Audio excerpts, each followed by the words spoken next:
to the 9/11 War Room, a weekly roundtable discussion that takes place every Sunday at 5 p.m. Eastern Time. Tune in at 911warroom.com. Welcome to the 9/11 War Room. My name is Gene. My name is Sandra. Today is Sunday, February the 15th, and we've got episode 222. Let's get into it. Chase Hughes, some of you have been following him. He is a former military person involved in behavior analysis and all those techniques. He put out this fantastic, he does Friday Night Lives, and it was about 15. They go usually about 15, 20 minutes long. But he said something pretty significant in this, and it's about a little over 2 minutes long, and I just wanted to share it to set the tone of how we should be, or how I'd like us to be in the 9/11 War Room. Yeah, it's about the higher level, but it applies to so many things, and it does apply to us. And I think he'll say it best. So here we go. So what gets engineered? What gets fed? What gets amplified everywhere? It's conflict. Both sides are benefiting the system. And if you're super honest with yourself, here is the part that's going to piss you off. The system does not care which ideology wins. They don't give a shit. It benefits from the fight. The fight is the thing that sustains it and strengthens it. And the reason for this is because while both sides are out there arguing and signaling to each other and wearing their lapel pin for what they believe in, condemning the other side, escalating things, the architecture under all of that remains totally untouched. No one touches it. So the more energy poured into horizontal conflict, and I want you to remember that phrase, the horizontal conflict, the less attention moves vertically. We have less attention looking up at the structure. And vertical attention is so dangerous to the system that is engineering reality right now. And if you want to know the exact layers of who's controlling all of this, it's coming up on a YouTube video here in a week or two. So how does the system totally present or prevent this upward looking attention, looking toward the tops? So it's two words: horizontal conflict. This is pure, legit PsyOps 101. It's been documented for decades. And then we move into the next here. And this part includes you, no matter what. So please listen very closely to this right here. Every single time that you've felt that rush of outrage when you're online, every time that you post online to signal something to people that you don't even know, every time and this is the biggest one, every time you reduce a complex issue into a moral binary, here's what's happening. And this is the most important thing, most important sentence you're going to hear maybe all week. Every time all that happens, you're stabilizing the structure that you think you're resisting. There it is.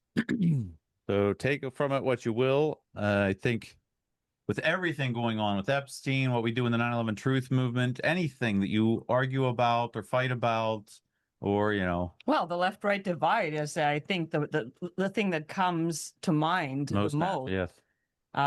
These people who think that if you're on one side, that one side is all right and the other side is all wrong. And even if they don't think it, they won't say it. And in this clip, he talks a lot about nuance and the importance of, not making things black and white. And we keep hearing it, right? It's a distraction. It's divide and conquer. It's to get people fighting with each other instead of fighting the system. We hear it all the time. But to actually implement it and just take a step back and say, I'm not going to participate in this. I'm going to put my focus on what I'm really resisting. Which is where they got into the horizontal conflict as opposed to vertical conflict. We're all fighting the powers that be that are continuing to cover up what happened on 9/11. But they benefit from us fighting each other. Yep. All right. So for anybody can I just ask, what does NCI stand for? Do you know? I forget what it stood for. All right. You think Googling him will be Yeah, enough? he's at Yeah. nci.university. Here, I'll show you it. I'll put it also in the show notes. Okay. nci.university will take you to their website. His name is Chase Hughes. Yep. With an And ES, yeah. Thank you. yep. And so I'm not a writer, but I use Grok. I took everything that he said, put it into Grok and said, write an article basically that'll be more practical for the 9/11 truth movement. And it wrote a really nice short article. I will share it in the show notes. And then I fixed it. So it's not all Grok, it's Grok with me changing things the way that I felt I liked it the best. But it's called Elevating 9/11 Truth Outreach, Composure as the Path to Structural Inquiry. And by structural inquiry, it's meaning addressing those that are basically making the structure of us dividing and causing us to infight so that we never address them and just each other. So check it out. Yes. I've said this quote before, Bill Cosby. It's a shame Bill Cosby made it, but this is a great quote. You got to admit. I don't know the key to success, but the key to failure is trying to please everyone. And the one that I say often about from St. Ignatius or St. Augustine and the essentials, unity, non-essentials, liberty, and all things charity. Basically what it means, everybody do what you want to do. The liberty of all of us to fight and pursue however we want to do this. But in the essentials of what we're against, the vertical structure, those that are covering this all up, that's who we all should be in unison against. And that everything we do, everything we talk about and how we talk to people should be done with a sense of charity, kindness, and love. And I'm not always the greatest example there, but I'm trying to get better. And let people fight the system the way they see fit. Yes. Some people go around telling you, no, you're not supposed to be doing it like that. Who cares? Fighting the system, do it your own way. Go ahead, Craig. Yeah, I have an issue with this whole. I think you can generalize about conflict being, possibly problematic, and obviously it can. And then the right-left thing, I believe, is completely divide and conquer. I think divide and conquer is used with just about every issue that's been fought over, whether it's ICE or whether it's trans ideology or whether it's race theory, whatever. It's all divide and conquer. Mm-hmm. However, I think it's very dangerous to then apply that to the 9/11 truth movement in as if it's the same situation. It's not the same situation. First of all, you're talking about opposing people who are participating in the cover-up.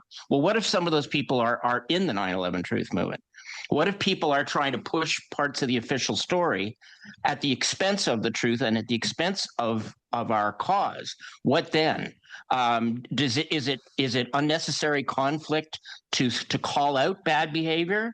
Yeah. I believe sometimes you have to. It's not something you want to do. Right. It's not something that should be the ultimate goal. But to just sort of say, well, we shouldn't be fighting each other, is basically saying let's just let potentially dishonest, but certainly problematic behavior just go on unopposed. And Right. I think that's very dangerous. So yes, I agree with you to a certain extent. On anybody's platform, you address it the way that you want to do it. In my effort, I'm trying to be a better Christian, and I try to emulate how Jesus would have done it in the scriptures, and he asked questions. So what he did is he went to the Sadducees and Pharisees and asked them questions, and by them presenting their defense, they exposed themselves. And that's how I'm going to try to do it. But as far as, calling somebody out on the carpet, I'm going to stop doing that. I got into the weeds too much last week, and I shouldn't have done that. I didn't. That's not how I want to focus on things. But everybody do specify that it was regarding Anthony Lawson. Yeah, Anthony Lawson's message. Respect to the guy. I think he was 88 when he passed away. He did some videos and he called out certain aspects of 9/11 that he disagreed with that I might agree with. But again, the best way to deal with that, I think, go to those people and ask questions and discuss it with them in a civil manner. And if I could just add also, even if we do that inside the truth, and of course, it is a fine line about who you want to call out and how much, but ultimately the amount of time and energy you invest to do this horizontal fight is the time and energy that you lose in fighting who we're actually fighting. Right. I don't consider it a horizontal fight, though. Yeah. Okay. You know, I mean, Nice. like I would say, see what people say, they say, you know, address the argument, not the person. I would say the same thing when people are reacting to this kind of challenge that I'm talking about. Address my argument, not the fact that I'm addressing a person. Do you see what I'm saying? Like if I'm making a point about the disingenuousness potentially of any given approach, deal with that. Don't just say, well, it's not good to infight. That's not good to be, you know, deal with the point I'm making. That's all I would say. Yeah, I And- don't disagree with that. Yeah, and I will look forward to that on Exposing 9/11, your new group. Thank you. Let's Indeed. go to Jerry. Yeah, hopefully I'm coming through. Yes, sir. I kind of agree with Craig there, which is unusual for me, Craig. but yeah, I think he's got a point, right? It's horses for courses. It depends on the situation, right? We had a chat room that was open 24/7. The only thing it discussed was 9/11. Now this was for over 6 years. 24/7 it was there. Now it turned out when we came out with the Building 7 stuff back in 2011, 2012, who do you think opposed me online? I'll tell you who opposed me online. AirUp. Who? AirUp employees who did the Building 7 analysis for the insurance case. That's who we were arguing. It turned out that these guys were from AirUp. No. But and so I think you have to consider who it is you're opposing, and I think there's a different approach to if it's an internal thing within the movement.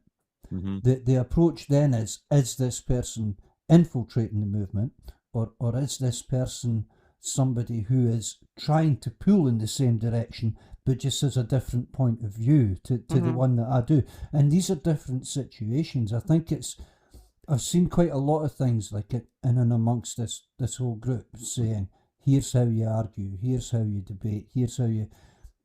Getting down and having a proper stand-up argument with somebody forces you to go and look at your own points and say, well, how are they going to be opposed? And I think it can be a constructive thing, and it depends how you take it, whether...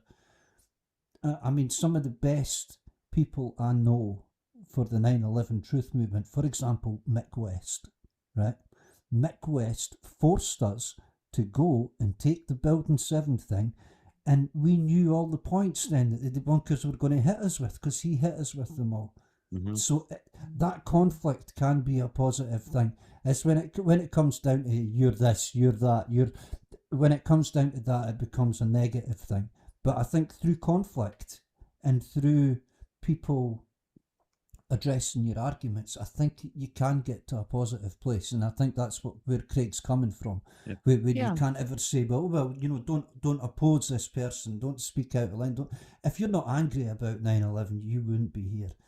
I guess I should thank you for that, and I agree with what Craig is saying, with you saying, and that too. In people's platforms like Facebook, 9/11 Truth Movement, that is nonstop, head-to-head argument. When I became a new Christian, I went straight into the IRC chat rooms with the atheists. I'm thinking I'm not going to learn any better than going to head-to-head, and man, I got knocked around, but I learned so much from that. So these head-to-head arguments need to happen. Yeah. I just want to say that our purpose, again, in the 9/11 war room, if you will, is more of like a high level. Hey, we're just sharing the news for the week, and where we can focus on strategy and activism and try to look at it as a bigger picture of this is where the arguments can be either head-to-head horizontally or vertical, where we're coming together, or certain groups or however they want to do it want to focus on attacking those that are maintaining the structure. Common ground, isn't it? And that's where we have to be here. And if it's an honest discussion, an honest argument, then everybody benefits, because then you can really hash out the finer points and you can, look, it forces you to re-examine your own, right? If somebody brings up a really good point, then it's like, yeah, I better get to the bottom of this one. So you got to sharpen your whole toolkit there. So if it's honest, absolutely. I guess the question is, if you're arguing with a dishonest person, then how far are you going to get? And B, how much time are you going to invest? If you do nothing but that, and the left-right divide is an easy example. There are people who are just hell-bent on taking down the other side, and there's nothing else behind it. That is, if you're investing that much time into it, then you just totally sold yourself out to the system. Yeah, the effort reward sort of ratio. Yep. Yeah. Let's go to Sue. Yeah, I just wanted to chime in. There's another aspect to this too. When you attack the person, you're hurting your cause for two reasons. Number one, you're showing a fear of your opposition. Number two, if we're going to be doing any kind of outreach to people who don't know this information, then how are we going to talk to people who are resistant to the information? If we don't sharpen our tools, at least within our own people. Right. I gotta say though, watching Jerry go to some guys that are just nonstop ad hominem, man, he can dish it back out. It's classic. Yeah, well, I'm not sure ad hominem on either side does it. For one thing, it shows fear that you're afraid of your opposition. That the only way you can handle them is to insult them. Yes. No, you can handle them with kindness and love and sincerity and facts. That's really tough when they come at you not in that frame of mind. You can't let them trigger you. Yeah. It is that time. Speaking of which, it's 5:20.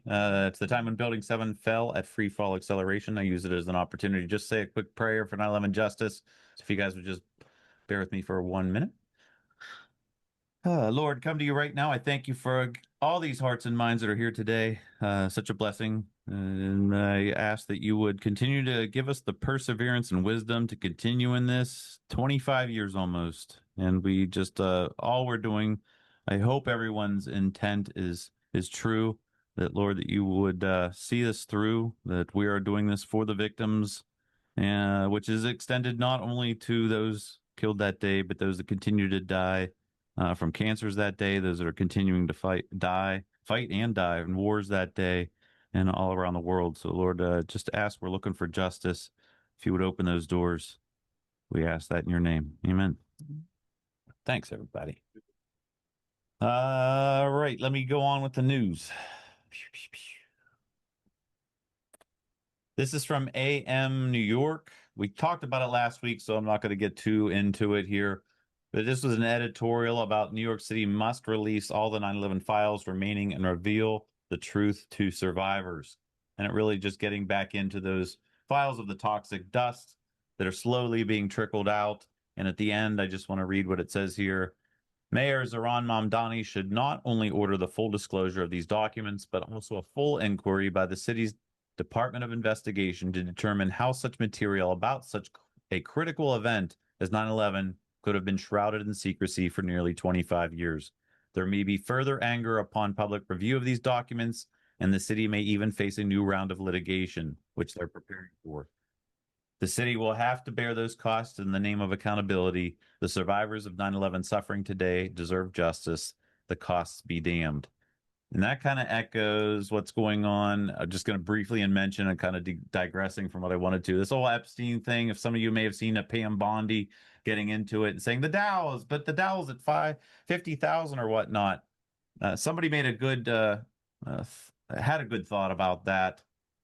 That may have been a subtle warning that if you guys want to bring down these billionaires, these people that are in charge of banking systems and monetary systems, if you bring this down, that may crash the whole system. And I've heard more than one person say tear it all down. And I kind of agree with that. I would rather live in poverty, this destitute poverty, than under a system that's being ruled by baby eating pedophiles. So, and if I can just add to that, did I just lose my train of thought? No, maybe. Oh no, what this whole week has showed me is that the release of the Epstein, we've been saying for years, or not we, I've heard it from a lot of people, that the American people would not be able to handle the truth about 9/11, that it would disrupt and completely destroy the fabric of the psychology and the morale of what it is to be American and all of that, and that they wouldn't be able to get over it. Well, I think the last week just showed us that Americans are quite capable of handling the absolute worst that exists in humanity. And I felt for a very long time that people are shortchanging their countrymen about their ability to handle it. I agree. The truth out there, as ugly as it is better. Then you can destroy it and you can rebuild, but you cannot keep building a house on a rotten foundation. So I said, yeah, I think that Epstein's been a great eye opener on that. And on that note, I'm not going to get into the detail that we did last week into the Epstein files, but I do want to mention just a few things. I think I played this clip, maybe not. Ian Carroll, he's been tackling this subject and other subjects like it. He had this to say, because Epstein, when he was in power at his heyday, before he got arrested in 2008 or charged in 2008, all this blackmail would have been about blackmailing people around the 9/11 time. And he had to say this in an interview. Just want to share it with you. It's about 1 minute and 38 seconds. Here we go. But there's another piece, and this is part of the report I'm working on right now, is that now we know that was at the heyday of Epstein's influence in this country. That was the peak of Epstein's political blackmail operation. Interesting. Right? And so if you have Israel conducting a piece of this complex, multifaceted terror attack on U.S. soil, and you have Jeffrey Epstein operating at the same time with his talons, certainly in the Clinton White House, although by now it's Bush. But if you look at Bush's White House, it was just Israel firsters everywhere, all around. It was just a giant neocon convention. And you've got Jeffrey Epstein blackmailing like bankers and tech people and media people and government people. It's like, I don't know where the connection is, but I can't imagine it's a coincidence that they managed to cover up the biggest political cover-up, the biggest scandal in American history at the time. Maybe that's how they got so many people to keep their mouth shut. That's what I would assume, is that a lot of key players, I would assume, there's videotapes of them with kids that were in on that cover-up. I think they were probably blackmailed to help. Because it's like, how do you convince an American to knowingly help cover that up? Unless you got something on them. So there it is. He said it. For those that are continuing to keep track of Ian Carroll and what he's doing, he did finally release the web.io app only to a certain number of people.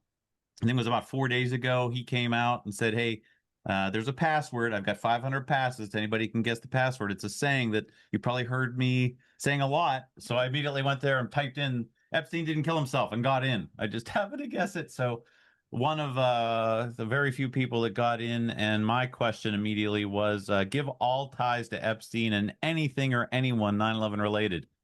Shared a lot of good stuff. Oddly enough, it didn't mention anything really with Israel. So I'm wondering if that was part of the stuff that hadn't been released yet. One of the most interesting pieces that I got was a letter. It was a House oversight letter, and it said some things here, and it was written by, they were quoting Peter Dale Scott, which Peter Dale Scott, I believe, is going to be on... No. Okay. Well, not yet. He was just suggested. No, he suggested. That's a great suggestion for Boston 9/11 Truth there, Peter. Boston. Wasn't it? I thought you were talking about turning the tide. Oh, yeah, I got things crossed. Sorry. They were thinking about inviting him to Turning the Tide event 2026. Hopefully they do, because with this, I'm really interested.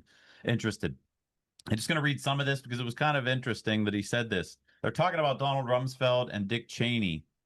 And when they first came on the scene, They became the real heart of what I consider the deep state in the 1980s when they were planning for a continuity of government was just a plan for emergency rules like warrantless surveillance and warrantless detention of militarization of Homeland Security. All these things were planned during the 80s. When I say COG, understand I'm that's a short for continuity of government. COG planning by Donald Rumsfeld and Dick Cheney. Even when Rumsfeld wasn't in the government, he was authorized by Reagan to do this planning. And why is that important to our history? Because in 2001, these two guys got into government. It goes on to say they implemented the plans they had been planning for 20 years. We implemented, it's the 9/11 Commission, it's in the 9/11 Commission report that the COG plans were implemented on that day. This is a huge change in our country. We now have an Army command, Northcom to take charge of America, North America. The way of Southcom is in charge of South America, and CENTCOM in charge of Central Asia. And lastly, I'll just say here, this used to be illegal. We had the Posse Comitatus Acts. I'll blow it up so you guys can see it, which said, yes, if there's a real emergency, you should call up the Army to deal with an emergency, but you could not do it on a permanent basis. But we do now on a permanent basis. We're in a state of emergency that was declared September 14th, 2001, and it's still enforced. It has been renewed every year. Obama did it. Bush did it. Trump's now doing it.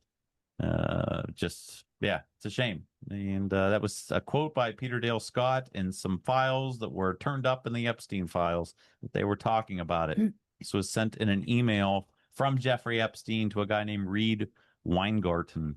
And I don't know who he is, but interesting that they thought this was important to share with each other. What else did I want to say on this? What? You have something? I just checked with Ted. Yes. And he gave us the thumbs up. Oh, so we can go back and talk about real quick. Turning the Tide. Turning the Tide. Ian Carroll that we've been talking about. Ian Carroll has agreed that he will speak at the Turning the Tide event in New York City this September 2026. So that's huge for us. He's a big name that's now been on Tucker Carlson twice. He's put out this the web.io app, which I guess I should give it a little bit more justice on what the web.io app does. Yeah, you should. I'm going to say this real quick. I think I said this last week, so I'll say it even quicker. Get easy. All right. So Gary Webb, everyone's familiar with Gary Webb. He broke open the story about the cocaine being shipped into the United States by the CIA. Am I going too slow? No, I'm just saying it doesn't matter. That's who it's dedicated to. That's who it's dedicated to. Some people thought it was Whitney Webb, but no, it's Gary Webb. Anyways, his big breakthrough was when he got fired, he couldn't get the story out. So he put it out on this new thing called the internet. And that's what really got the news story known. And got him killed. Twice shot in the cheek. Yes. Suicide, allegedly. Anyway. From a distance that did not leave powder burns. Yes. And then, so what this is really great in is he made this AI ability to be able to sift through all the PDF files, 3 million of them, and you can ask AI specific questions and it'll go through and amalgamate everything into an answer for you and give the sources. So for instance, when I ask if Epstein ties to anything here, if I scroll down, it talks about this Prince Turkey. And I can click on this footnote and it'll actually bring up anything that was there, any email. Let me go down further to find actual email. The terrorist email exchange, September 11th, 2012, email where someone asked Epstein if he's getting me confused with a terrorist. So you click on the number 2. It goes over here. You're looking through all these PDFs and it pulls it out and says, 9/11, are you getting me confused with a terrorist? And that was an email from somebody to Jeffrey Epstein. So this is really great. Just to make it simple. Please do. So Ian Carroll created this space where he put all the files that have been released. Mm-hmm. And you can, if you go into there and you ask a specific question, this AI, which is independent from the internet, it's this home-built, custom-built thing that he put together. So the question that you ask, that system is going to search the 3 million files for an answer to your question. Mm-hmm. And if you say something like, give me all the files that contain the name, whatever, fill in the blank, Dick Cheney, whatever, it's going to do that. It's going to give you that list of all the files that have his name. So that, and if you ask for a more general question, it can actually extract the information to give you an overall view. So it's just an amazing tool because it's great because this deep state is using AI against us, and Ian Carroll basically turned the mirror back on them and saying, now we're going to use AI to against you guys. yeah. So he just does unbelievably in-depth research. Yep. He can back everything up. He's the first one to tell you, do your own research. He tells people, don't rely on your favorite podcaster or, some kind of authority, anybody that you believe and follow, to just parrot whatever they say. Fact check it. Make sure you find the correct information. Get your own sources. Back it up. So he practices what he preaches, and he's just amazing at it. So keep an eye out for Ian Carroll. He's getting bigger and bigger as the days go on.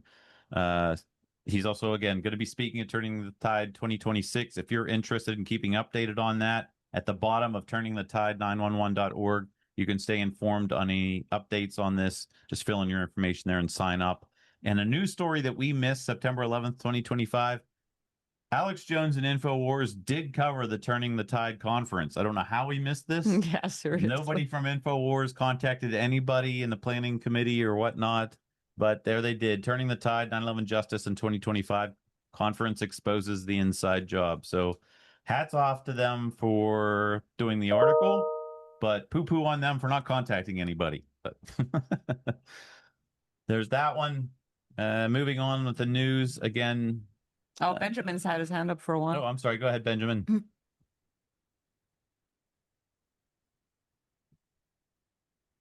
You're still muted, getting there. There we go. Yes. So you might have this on a news article already that you're heading to. I just want to make sure we didn't skip over it. I put it in the chat in reply to Carl, and it has to do with the Epstein files and the overlap to 9/11.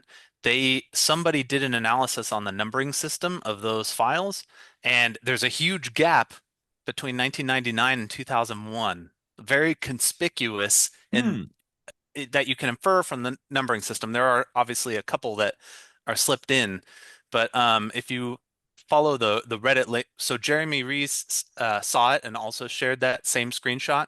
It was built by this guy and he posted it on Reddit. And I don't know why it's blocked for you. Fun. Yeah, I'm blocked. But basically, it was just he organized it on a timeline by the numbering system, and he made that correlation to the years. And there's that. If you look at how many files were released, there's this huge canyon in between.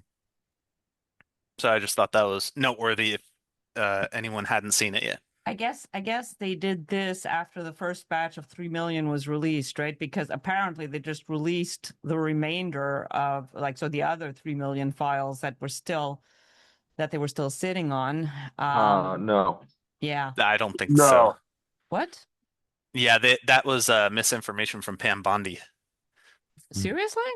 Yeah.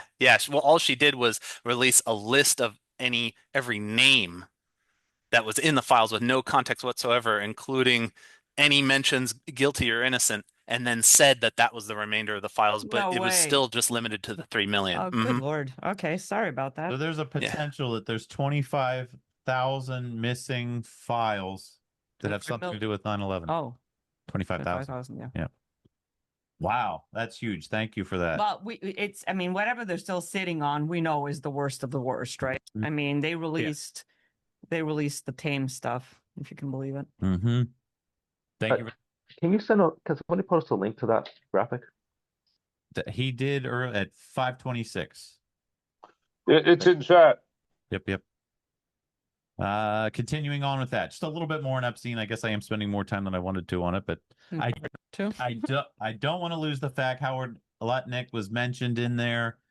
He went to the island with all of his teenage kids, and there's something there. This guy's super sketchy on multiple reasons, but the biggest reason, the why I'm harping on him so bad, he holds the key, in my opinion, to the 9/11 cover-up because he oversees NIST. He is the Secretary of Commerce. The Secretary of Commerce oversees NIST, the parent department of NIST, Department of Commerce. They're the ones that said they're not going to release the Building 7 models and data because it might jeopardize public safety. This guy who lost 658 people, including his brother, should have moral outrage that these files aren't released, isn't saying a peep. And then he lived next door to Epstein and never had anything to do with him because the man's a pig, he said in 2005. Yet the records show he went to the island in 2012 with his kids. No, he said that in 2020. I think. No, he said that in 2012. No, that interview. Oh, yeah, that you're right, interview was in 2020 about what he said in 2005, and then we found out that he went to the island in 2012. Yes. So he's lying, and there's something not right there.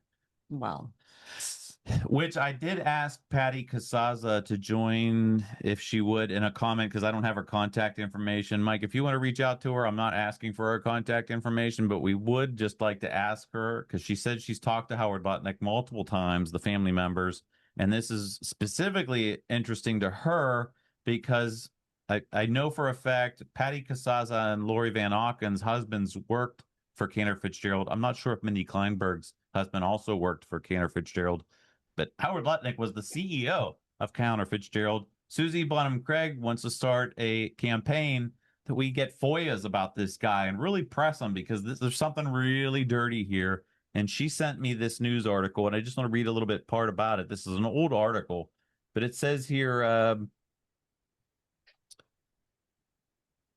Cantor accused the airline of failing to prevent hijackers from taking the plane that crashed. Yeah, the plane that crashed into the firm's headquarters in the North Tower of the World Trade Center. After years of legal wrangling, American agreed to a $135 million settlement in December 2013. Some people inside Cantor believe the money would be distributed to the families of the company employees who died in the attacks or put into the firm's general coffers. But during a conference called to March, Lutnick told senior executives, quote, the bulk of the money would be distributed among the firm's partners, according to one person on the call. Further, the person said each partner would receive $2 for each partnership unit. $2? What's $2? Well, the source also said Lutnick is widely believed to own the biggest piece of the firm's partnership shares, thus entitling him to the possibly tens of millions of dollars from the settlement. It says speculation from the firm suggests Lutnick took anywhere from $15 million to $25 million from the settlement. A spokesman from Cantor would not deny that he was entitled to receive millions of dollars, and neither she nor Lutnick would deny the speculated amount. It's just, this guy is just dirty. But anyway, all right, enough about him. I'm trying to wrap up the Epstein, but somebody else also talked about it. Cenk Uygur from the Young Turks, ultra lefty, has said horrible things about the 9/11 truth movement in the past, but now he's come out on X this past week saying, I no longer believe the official 9/11 story. 2 paper passports did not burn and were found in the rubble, but it was so hot WTC-7 burned down across the street. Nonsense. It's time to look for who gained from 9/11. Again, he's addressing the vertical. I love that. Our government doesn't work for us. They've been lying the whole time. And he goes on to say about his normie friends who might be outraged. They have been brainwashed. He goes on, blah, blah, blah, blah, blah. And it's really nice to see in the comments. I've addressed him. The International Center addressed him. Richard Gage, Ellie addressed him. Kristen Breitweiser, Luke Rudkowski, some activists, Timeline Junkie Films, Pierce Robinson, Adam Fitzgerald. Like, everybody's trying to get this guy's attention. For the most part, it's great. But there's also some people that have been really nasty to him. I'm seeing in the 9/11 Truth Movement Facebook group saying this guy 20 years ago was against us. F him. He needs to go away. And they're just really, there's no grace there at all. And I think Harrison Smith said it best here in one of the comments. You could see it down at the bottom. He says, I'm not going to be snarky. I'm glad you're saying this. I asked you to genuinely explore the implication of that truth, especially when it comes to the vilification of the religious right and the right-wing conspiracy theorists. If we're right about the facts, might we also be right about the motivation, about the wider goals being pursued? And then Cenk Uygur is a 9/11 truther now, and I say welcome him to the club. So I think I commend the 9/11 Truth Movement that are open. You might not agree with him or how he acted in the past, but I think you got to give people a benefit of a doubt. He might be changing his mind. He might not, but we don't know his intent. We don't know his heart. Let's go with it and see where it goes. Yeah, and some people were making a comment about that. I sure took him long enough, 24 years. Where the hell was he all this time? Yeah. And it's like, well, better late than never, because same thing as I was saying for Tucker, because some people had the same attitude towards Tucker. Like, you know, you used to badmouth the movement and now suddenly you're on board, like basically to hell with you. And, you know, if we're not in this to help raise awareness and get people to change their position on this, then what are we even doing? So every time somebody turns around, especially when it's someone who has reach, it's a win for us. And let's just encourage it. It doesn't matter what side of the aisle they're on. Again, all that matters is that they're getting the word out. And he also put out a video. I'm not going to play the length of it, but 12 minutes. Say, look, Cenk, you rail against mainstream media, legacy media all the time. But guys, I didn't think that they were part of an active cover-up. So he goes in, he talks about a couple files that were released. One is, we talked about it last week, this email that went from Ed Epstein, no relation to Jeff Epstein. This is just an investigative reporter saying, any interest in being on the Shadow Commission on 9/11? This is to Ghislaine Maxwell. People made a big deal about it. Again, we covered it last week. I don't think it's that big of a deal. I went out. You can see his Edward J. Epstein's Shadow Commission website on archive.org. There it is, titled The Shadow Commission. I really think, and this is just my opinion, that his Shadow Commission was just his investigative reporting of a website, and he invited people to answer the questions. So here you can see the 7 priority issues. He had questions. And then if you click on one of the questions, at the bottom of the page, he said, further suggestions in your email. So I think it was really just an informal, hey, I'm doing an investigation. This is my Shadow 9/11 Commission, and I'm doing my own commission here, kind of. So the question still remains, why was he asking Ghislaine Maxwell, of all people, to be part of it? But I don't think this was some organized, official, secret 9/11 commission. I think he just sort of sensationalized that a bit, and I've been guilty of that myself. The other point before I go to Lou, he later on in the article goes in to talk about this pilot. Somebody says, well, where's the real pilot? This was, of course there's going to be a commercial. Let me get through the commercial. Basically says 1 week after it, there was an email sent where somebody asked, there we go, from Ghislaine Maxwell to Philip Levine. He is the former governor of Florida. Where's the real pilot? It's such an ambiguous question that if you look and actually find the actual document, it says, as a trade thought, you might like this pic. I just landed at Santa Monica in the helicopter with my friend. She's going out for a drink with David this week. That's where he said, where's the real pilot? And she goes, now, you know better than that. Be nice, because one day you will be in the back seat while I'm flying. You can check with blah, blah, blah who flew that day. So, in context, this doesn't seem like they're talking about 9/11 at all. They're talking about who the pilot of whatever little trip they were going on here. So again, I think he just sensationalized it, and it's so ambiguous you can't do anything with it but speculate. So I don't think there's really anything there. But hats off to Cenk for at least talking about 9/11. As Howard Stern would say, any publicity is good publicity. So let's go to Lou. Yes, thank you. Hey, this is really good news. Like Sandra says, we would need to change these people's minds. And when these influencers, when these powerful people with, what was your word, Sandra? Reach, begin to question Tucker, Cenk now, I'm just finding out, it's a win. And what we go for, we creators, what we want is win-win. You should be familiar with the 1 Minute Manager. It's the best book on management ever. Anyway, I had a serious loss today. I had a fraternity brother that was blown up at his house in Delaware today, in Maryland or Delaware. And so I'm in shock about that. So I got to go, but thank you so much for putting this on again. Thank you. Sorry, Lou. What's his name? I'll keep him in prayer. Chip Heaps. Chip Heaps. Heaps. Chip Heaps. Praying for his family. It was probably a propane explosion on his house, and I just found out about it this morning. It happened last night. So, I'm going to write a poem because people my age anyway, remember the St. Valentine's Day Massacre, in Chicago, I think it was. And now it's going to be, for me, and my fraternity, we're going to call it the St. Valentine's Day accident. And I'm going to write a poem. Sorry for your loss, brother. Thank you, man. Bye. Bye. Yeah, that's rough. I don't know how to hop in.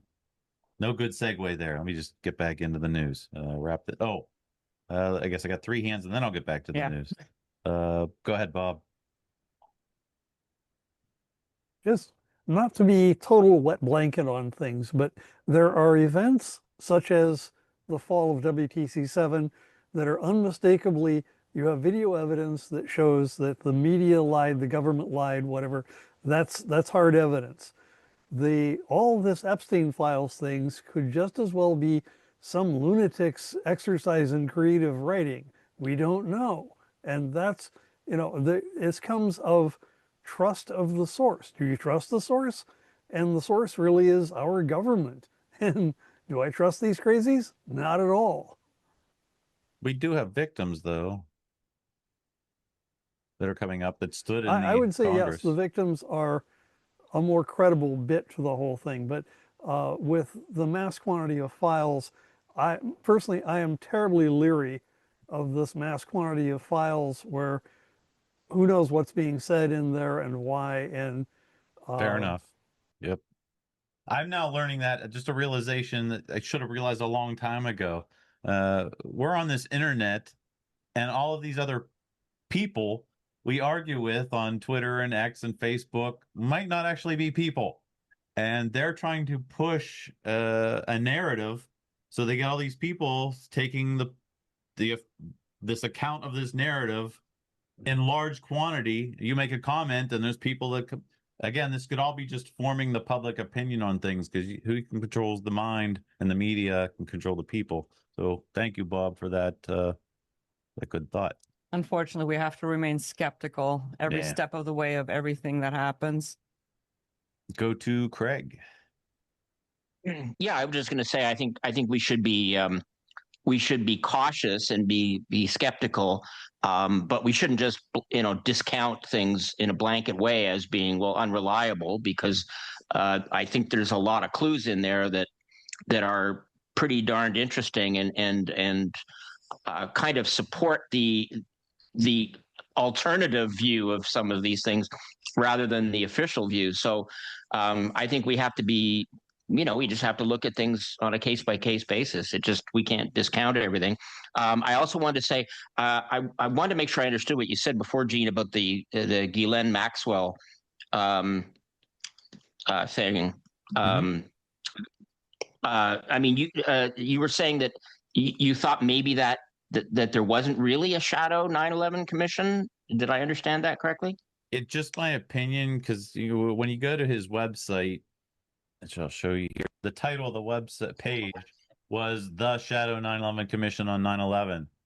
And being that he was the one that asked about her being part of this secret 9/11 Shadow Commission, and he has a page called the Shadow Commission where he lists out these things, and then you go to another page, and he actually has a web form where he wants the person's opinion. So I think it was a really rudimentary, this is again just my opinion, it appears to me it was a rudimentary, hey, I'm just doing investigative journalism in my own commission, if you will.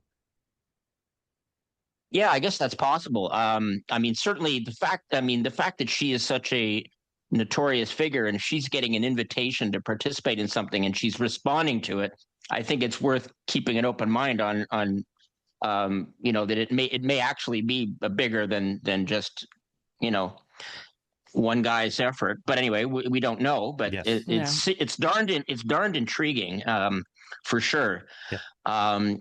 And I just wanted what was I going to say? Oh yeah, I think we should. On the Cenk Uygur thing, and I definitely think we should not be attacking people who come around, no matter how late they come around. I think anybody that turns around should be welcomed, and I mean, you have to, obviously you have to evaluate how sincere they are, but if they say if they say that they've kind of had an awakening on it, then I think we need to take them at their word. I would just say one little comment about Tucker Carlson. I would just point out because I criticized his series to a degree because essentially, it really relies on a big, like the fundamental basis of the official story, even though he's asking questions. So I would not say Tucker Carlson has come around or is on our side at this point. I would say he's open to the fact that we've been lied to for sure. But we still have a ways to go with him, and he's still pushing the Muslim, hijackers, and Al Qaeda did it and the whole thing. So we should encourage, keep nudging him and saying, we appreciate you've come this far, but we think you haven't come far enough yet. So. Absolutely. And I mean, the next person we're going to talk about, same thing. But what we do know with him though is that he has set up a petition for a new investigation. So, it's there regardless of what he actually thinks. The petition's for everyone, and he's got the pull and the power to draw people in to sign that thing. So just for food for thought, and if you understand. No, go ahead. Sorry, Gene.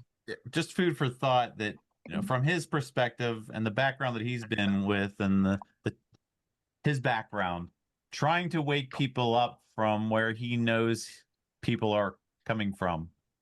He might be like spoon feeding them like babies to get them to that point. I hear what you're saying. There's definitely concerns for that. Yeah. But trying to see it from his perspective is I can't just get them to drink from a fire hose. I really have to spoon feed them here at this point and get them up to speed. So, yeah. Except I would argue that if you reinforce the official Muslim hijacker myth, you're pushing them away. You're not spoon feeding them part of the truth. You're pushing them away from the truth, even though you're questioning other aspects of it. So I'm definitely not saying we should condemn Tucker Carlson, and I think it's great that he wants to investigate and everything. That's fantastic. But let's just not forget the fact that he needs to be fundamentally turned around in terms of his buying into this whole Muslim terrorist myth. That's a big part of it. He needs to be, encouraged to drop that. But hopefully just his questioning it at all will legitimize the whole sheer fact of just questioning the narrative. Episode 4 of his 9/11 series, he finally mentions AE 9/11 Truth, Leroy Halsey's Alaska Fairbanks study. He finally showed the model or the video Building 7 that he wouldn't show during Stephen Jones's thing, and then spent another 10 minutes talking about Israel foreknowledge. So it's like, oh, okay, never talked about this before. So that's good stuff. Yep. All right, you were saying? Sorry, I interrupted you. Okay.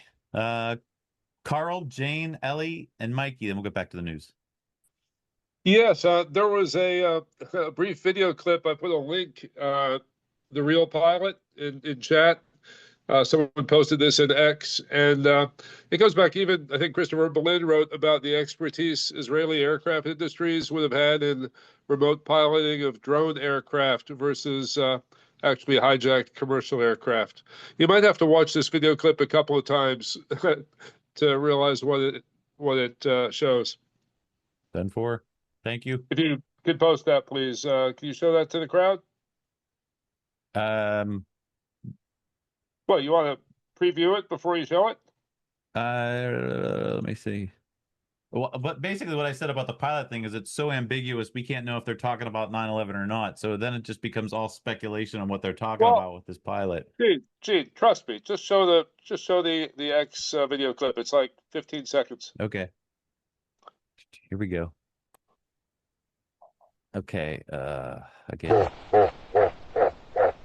Yeah, yes, I should have vetted this first because that was really lame. Thank you. No, your limitation of data is such that nobody could actually see what it was. Oh well. Yeah, it was another dig on sorry. Thank you. Jane, go ahead. Okay, I'm just jumping back probably 5 or 10 minutes to the detailed question about the passport and how that couldn't have survived with all the heat. But what I'm recollecting is that there were also videos of a lot of pieces of paper flying all over the place. So there may be an explanation for why they were able to survive.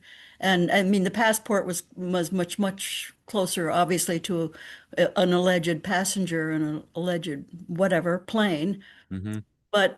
But all this paper that was, flying around, and I don't know if there's a explanation for the discrepancy between that or I what. think there's a very easy explanation for that.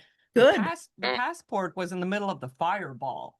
There's absolutely Yeah. no way that Okay, passport yeah. survived the center of the fireball, right? Mm-hmm. The Right. papers, okay, the damage was gradual. Obviously, in the center of where the plane hit the towers was the strongest heat, the strongest, destructuring of everything that was in there.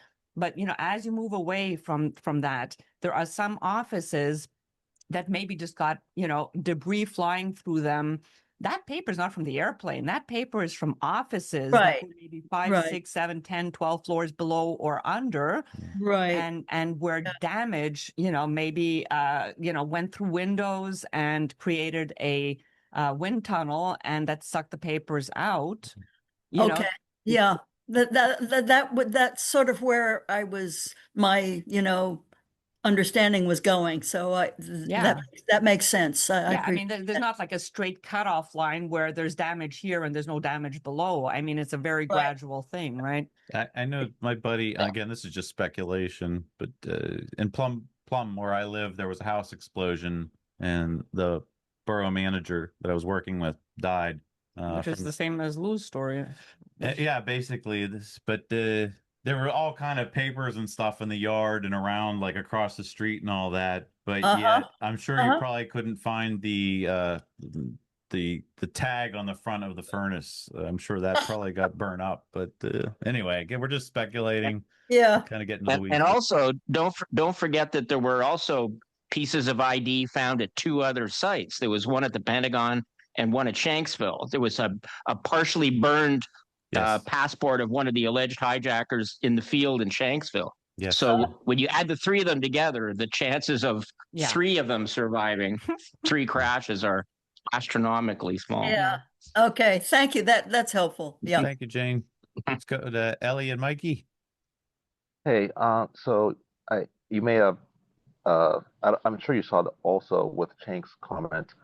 Well, there's a couple of things. Number one, it has been a gradual process for Cenk, like it was for Tucker, in that you saw signs before he really quote unquote came out of the closet. And I think we talked about these signs in the previous war rooms.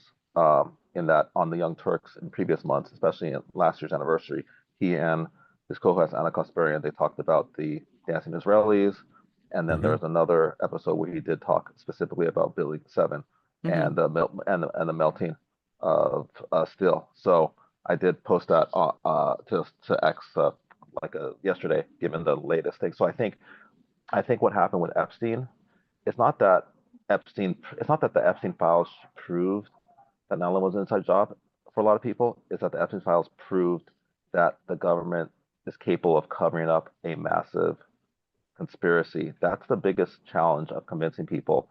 The biggest challenge that's not an emotional challenge has been people saying, well, if they had done this, somebody would have talked. It's too complicated. Our government's in that. There's no way they could get away with this and have all the thousands of people involved. No one would say a word.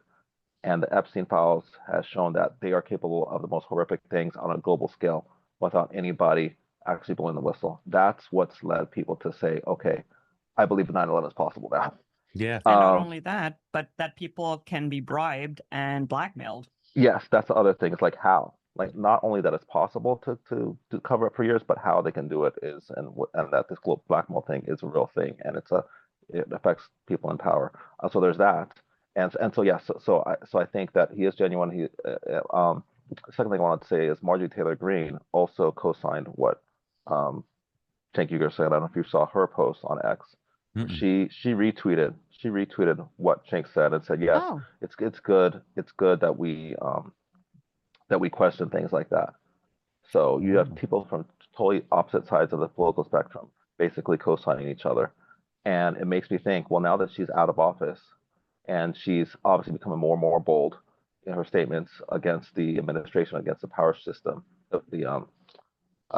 it might be worth it to see if we can reach out to her, and see if she's interested in being more involved, whether it's for the anniversary or in some other capacity. Yeah, I did retweet that also we retweeted that on Richard's page, what she said in response to Cenk. Yeah, there it is. Cenk and she. This is absolutely nothing wrong with saying this, asking questions and demanding answers. The American people have been lied to about so many things our government does and does not deserve our trust. She was just on an interview on Redacted with Clayton and Natalie Morris, and Raul called me and says she said some important things that we can't depend on Ron Johnson or anyone getting things done because that system is broke. She says we really need to do what we're continuing to do is raise awareness on the grassroots level. And I'm paraphrasing totally what she said, but she understands. I mean, she got vilified for Jewish space lasers and that a plane didn't hit the Pentagon for so long. There's clips of other congressmen just eviscerating her on making those statements. I want to find them because this one guy is just a real jerk and really said some nasty things about her, specifically about those things. And she held her ground, and she takes a beating. But hats off to her for hanging in there. Yeah. So on that, with that in mind, I'm curious. Again, given that she's becoming more bold since Trump basically excommunicated her, and since she's out of office now, it might be worth trying to reach out to her and see if she's willing to be more public in her support for what we're doing. That sounds like a great idea. Thank you. Write that one down for a suggestion for a speaker. That'd be crazy. Anyway, all right. Thanks, Ellie. Let's go to Mikey. Hello. Hello. Can you hear me? Yes, sir. Barely, but yes. All right, I'll unplug for my phone. Oh boy. How about now? Way better. Yes. Okay. So two things. I haven't spoken back to that guy in Potomac, Maryland, that has the connection with Howard Lutnick. But now with some of these Epstein things that have come out in the last week or so, I'm just wondering if maybe you could put together some content or words or whatever that I could send to him in regards to that. Because like I said, the first time I met him, he told me that he did not believe, the towers fell the way they fell. But meanwhile, he's like good friends with Howard Lutnick, so it's kind of fishy. So I don't think personally the guy that I know will have any problem throwing his alleged friend under the bus, because the guy that I was working for, who had he worked for Marsh McLennan.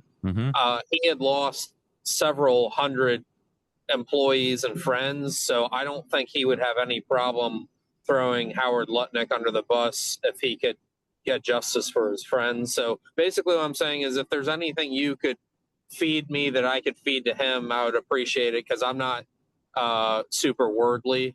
So that would that's number one. Number two, not to bring up any bad blood, so prefacing with that, but whatever happened to Kurt Weldon and that whole thing, like, we don't hear from him anymore. He's out there. He's doing his thing, and there's talk about having him part of the 26th anniversary. 25th, sorry. Yeah. Just nobody's approached him yet. He got really upset that he wasn't invited to a certain thing, or before Kucinich was invited. It's just, I don't know. Well, he took his distances a little bit. He wasn't happy with a couple of people that had been invited to the last year's Turning the Tide. And kind of like shared his discontent about it. And then he just, I mean, it's a slow phase anyway. As soon as the anniversary passes by and everybody kind of like goes back into their holes and does their own thing, he's still supposed to present the document, the what we called the Weldon document for a while. He's still supposed to present that to Trump. Now, I think Trump has bigger fish to fry right now. But he continues to work with the firefighters, and we will have a focus on the firefighters at the conference. So he's still an ally. It just some people were turned off by his presentation ability because he comes off hot, and it turned a lot of people off. Not just in the 9/11 Truth movement, but more importantly, people around him that he deals with in Washington. So. What was the other thing I was going to say? How come Jason Burmis never joins us? He did give me his phone number and said give him a call. I just haven't done that, but yeah, we could do that. He's a little bit bigger. Yeah, he's been around for a long time. He's got a lot of cred because of Loose Change. I'm not sure he would, attend. We're low level. I'm humble. We're not setting records with viewings and anything here, and I don't care to. And he's got his own show, and he kicks ass on his show. So, but yeah, he said to stay in touch, and we're definitely going to try to have him back next September. He was very interested in doing that. We just need to confirm it. Yep. Yeah, he'll be around. Yeah, definitely. Okay. Cool. Thanks, Mikey. All right, let's get back to the news. So the other person we were talking about that kind of goes there but doesn't go there enough, Joe Rogan. He had Roger Avery on his podcast. I didn't know who Roger Avery was. I guess he had something to do with Pulp Fiction, part of the filming of that. But Joe and him talked about the Building 7 and everything. I re-put out the video, but put in some overlays to help understand what they're talking about, like who was in the building. So I put the tenants while they're talking about it.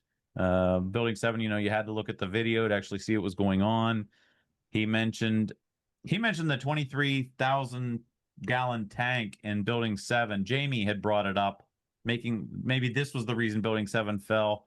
But what he missed, and Jamie doesn't know, is that even NIST said most of that fuel, all but 1,000 gallons of it, was reclaimed. So 22,000 gallons of that fuel was reclaimed. So it didn't have anything to do with the collapse. Also, NIST says that the fuel oil didn't have anything to do with the Building 7's collapse.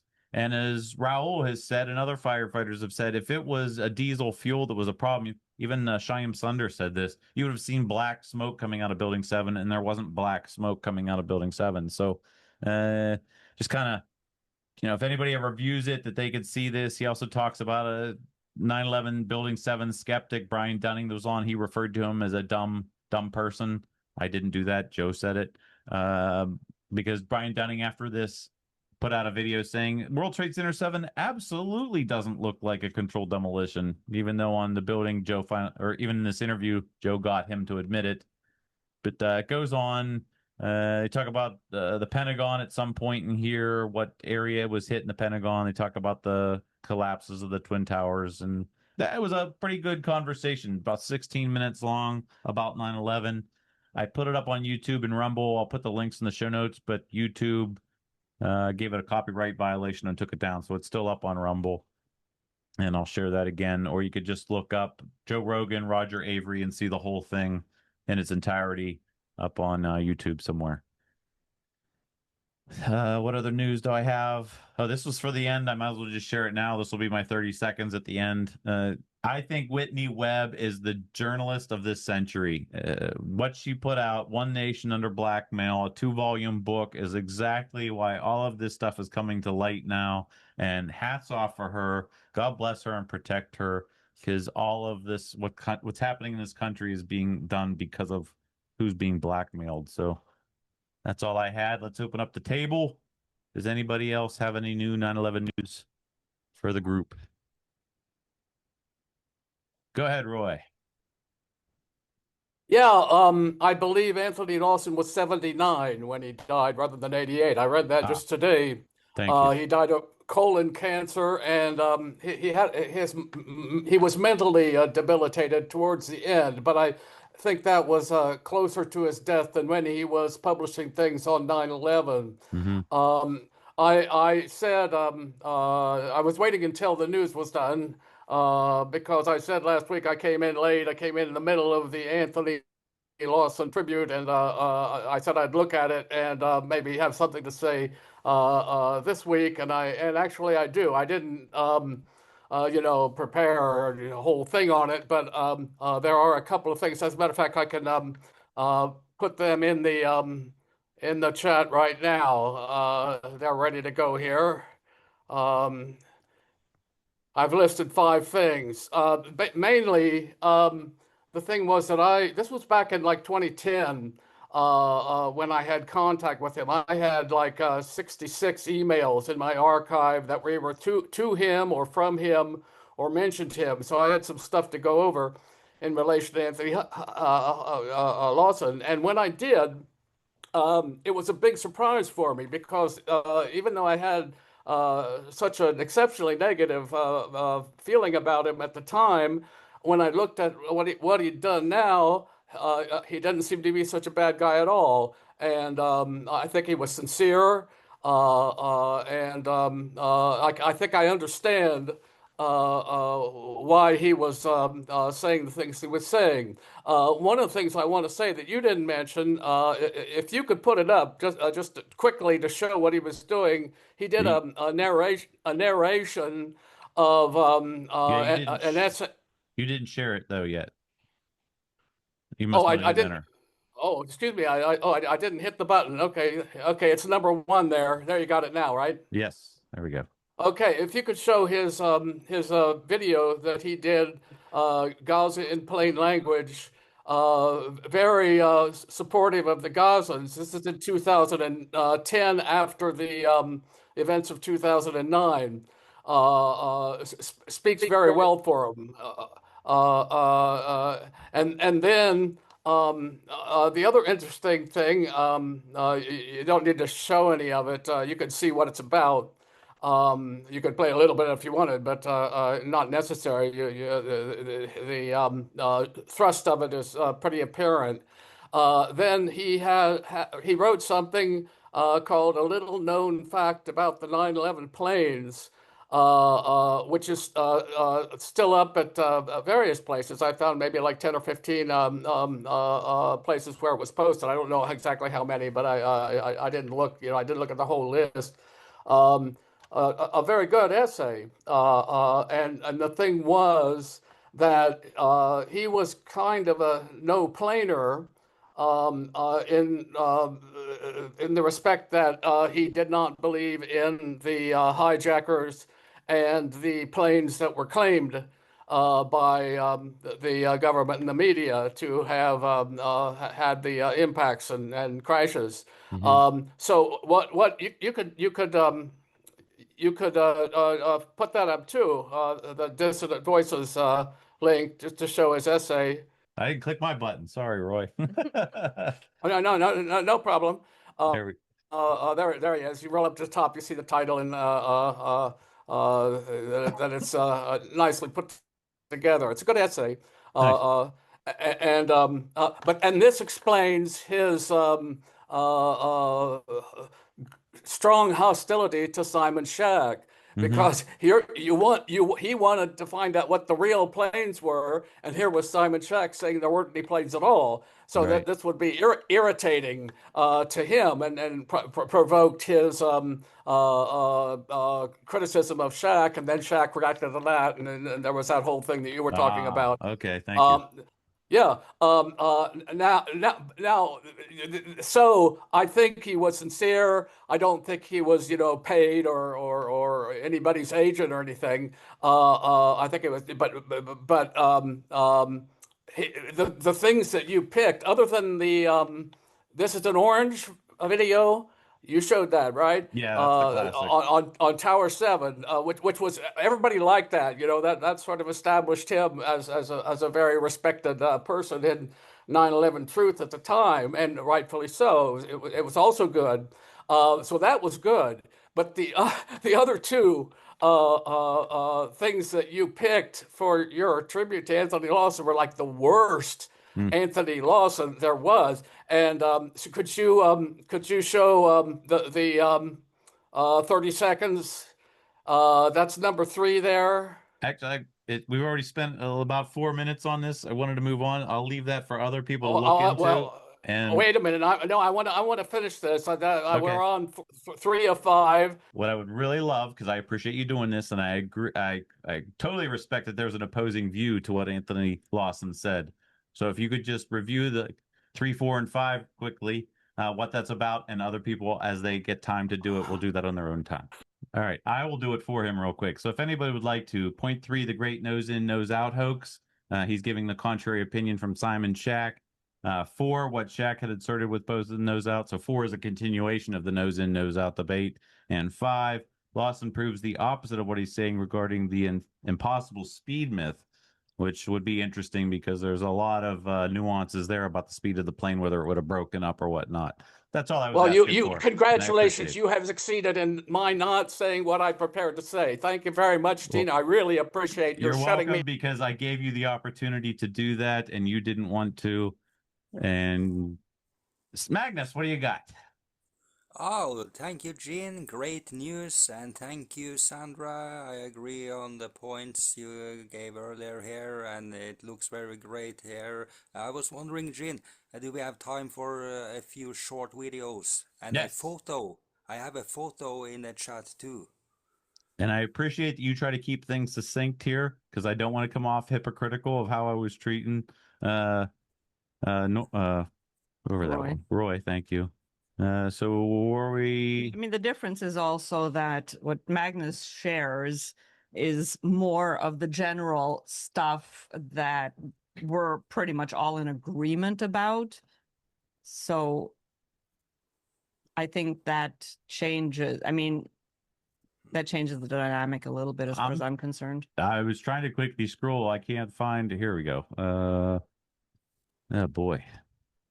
It helps if, like, next time, right before you're about to talk, Magnus, if you could share them then, because I'm trying to dig through here real quick to find them, and it's difficult to do that. Here's a screenshot that you shared. If you could explain to everybody what we're looking at here. Oh yeah, this is from Jiang Liming from Hong Kong.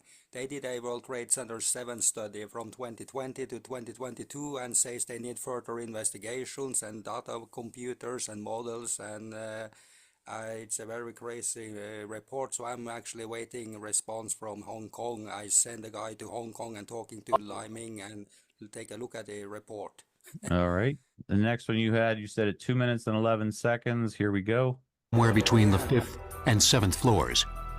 This is where the transfer trusses were built to carry the load over the Con Edison substation. The way the building fell supports the idea that at least one of the trusses was weakened by the fires in the building and gave way. Once one of those trusses went down, then because of the way everything was interconnected in the floor system, it pulled down the rest of the building.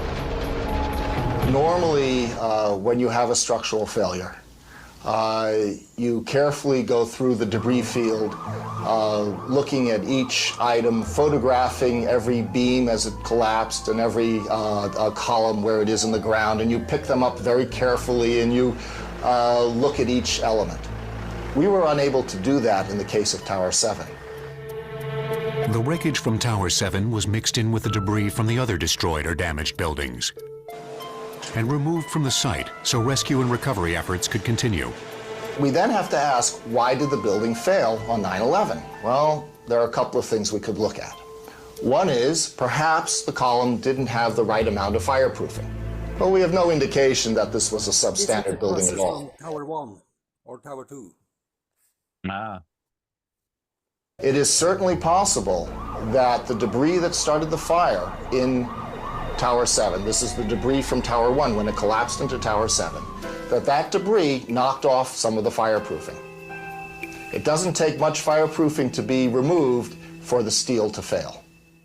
Thank you, Gene. I have a short one after that one, but this is a crazy video. Okay, then we'll move on after this one. Here we go.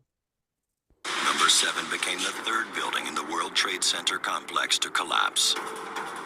But this collapse was different, and structural engineers needed to know why. We had no airplane impact, no fireproofing being knocked off in 7. So the question was, Why did this particular building collapse? Well, that's funny. Thank you, Gene. Excellent. So basically, he just caught them in a contradiction. One guy saying the fireproofing was knocked off.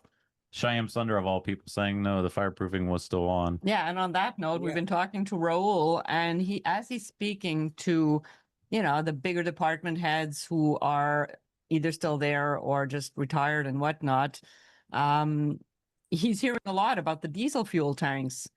How it was a concern and how they heard that that's, what caused Building 7 to fall. And even there, you can just present what NIST specifically said about the fuel tanks, that they had nothing to do with it. So it's always nice when you can go to the source and prove them wrong with their own words. Thank you, Magnus. Great. Let's go to Jack.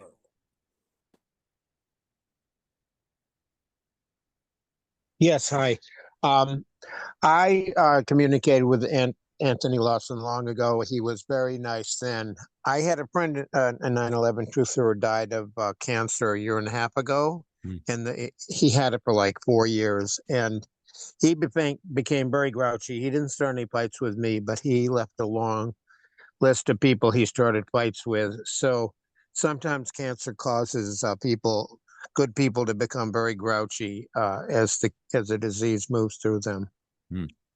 Thank you, Jack. I Sorry. think I'd be one of those. All right. Ellie? Hey guys, a couple things. I definitely resonate with what you said, Gene, about hey, let's do vertical instead of horizontal, especially horizontal that's really getting into the weeds. That conversation that really should be like, okay, it's a debate between you and one other person. You guys go have that debate, and I think for me, this again, we can say, oh, we're spending too much time on the Epstein files. I don't think there's a level at which we have actually spent too much time on Epstein files, because it's such a watershed moment for me that makes you realize why we should be looking at the vertical, because we've essentially woken up everybody's mind that, oh, actually the world does not work the way you think it does. So let's find out why that's the case and who's really responsible for it working in a very sick and twisted way. And it also kind of aligns with what some people have said on this call before. It's like, hey, we should be focusing on trees. And I mean, I agree if we can identify who is involved. And so the Epstein situation is really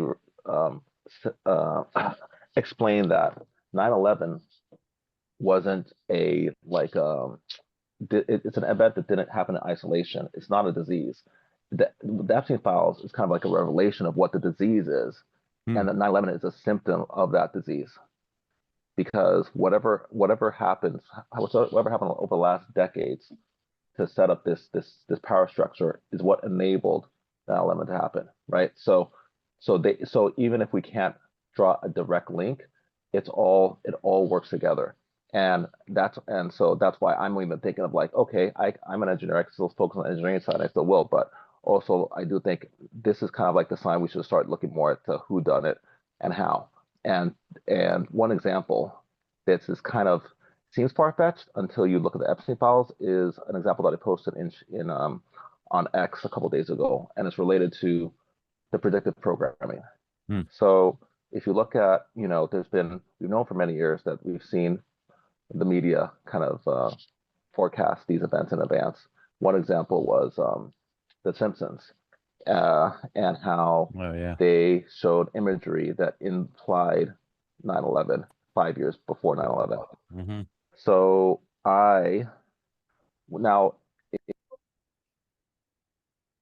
Whoop, we lost him. Well, we'll wait for the rest of that thought when he comes back. Let's get him, Sarzano. Hey, I have two questions for Richard. I think he's still here, is he? Maybe, yeah. Okay, good. First question has two parts. Hey, I was Mike. needing to. Hi, Richard. Do you know how long it'll be before you'll be finished with the report to Ron Johnson? We're working on it over the next 6 months. We hope to have something publicly to share in less than 4 months. Oh, okay, great, fantastic.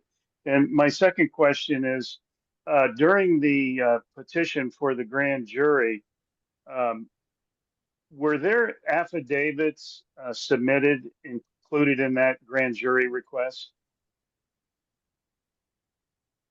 Good question. You can find out they're publicly available at the website, which is LC, the Lawyers Committee, for FOR 911.org. You can review all the exhibits. I think there were affidavits there. It's been I've years. been there. I asked Jane and Barbara first, and that's where they told me to go. And I looked, and I could not find any. And I'm needing any and all affidavits for the project to, instruct the school districts about 9/11, the curriculum project that we're doing. Well, I So, would ask them again and let them know that you didn't find them. And I know Barbara has some affidavits. okay. All right. Thank you. Sure. While you're here, are you going to be able to present the 5 seconds of video that is that your avatar is a still of? Oh, I'm sure Gene could probably find it a lot quicker than I could. He's pretty quick, but I don't know if he has time for that today. Maybe next week. Yeah, but that's still shot in my screen right here for my background. That's a vertical ordnance explosion. That is not the alleged jetliner with 6,000 gallons of fuel. It's a nice clean fire. When jet airliners crash, that's immediately pure black smoke. Well, the question is, what did the jet wash do to that clean pyramid or not? So I think that I've never looked at that video with that in mind. I mean, I'm hoping we can play it one of these weeks. Yeah, I've seen it. I've looked at it multiple times, and there is no wake disturbance in the explosion. So further indicating something else other than a jet airliner. A small fighter jet would not make as big of a wake disturbance. But there, he's got it there. Yeah.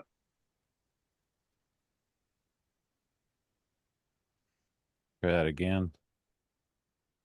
Yeah, there doesn't seem to be any forward motion of that fireball. Right. Thanks, Gene. Very telling. Yep. Yeah, well, there's a little bit. I mean, but nothing you might anticipate would come from a 500-mile-per-hour jet. I mean, Right. plane, whatever. Right. Thank you, Gene. Yep. Thanks, Thank Gene. you, Richard. Sandra, did you call me? I heard my name a little while back with diesel fuel tanks. Yeah, no, I was just sharing. I was just sharing about how sometimes you can go right to the source. The way that you and I, when you were telling me that some of the firefighters at the time still thought that diesel tanks were an issue, or after the fact that they had something to do with the collapse of 7, and you were able to cite the NIST report that specifically said it had nothing to do with it. So every once in a while, it works in our favor. Yeah, Richie Picciotto, who wrote that book, he's given a lot of keynotes. He still talks about diesel fuel on 7.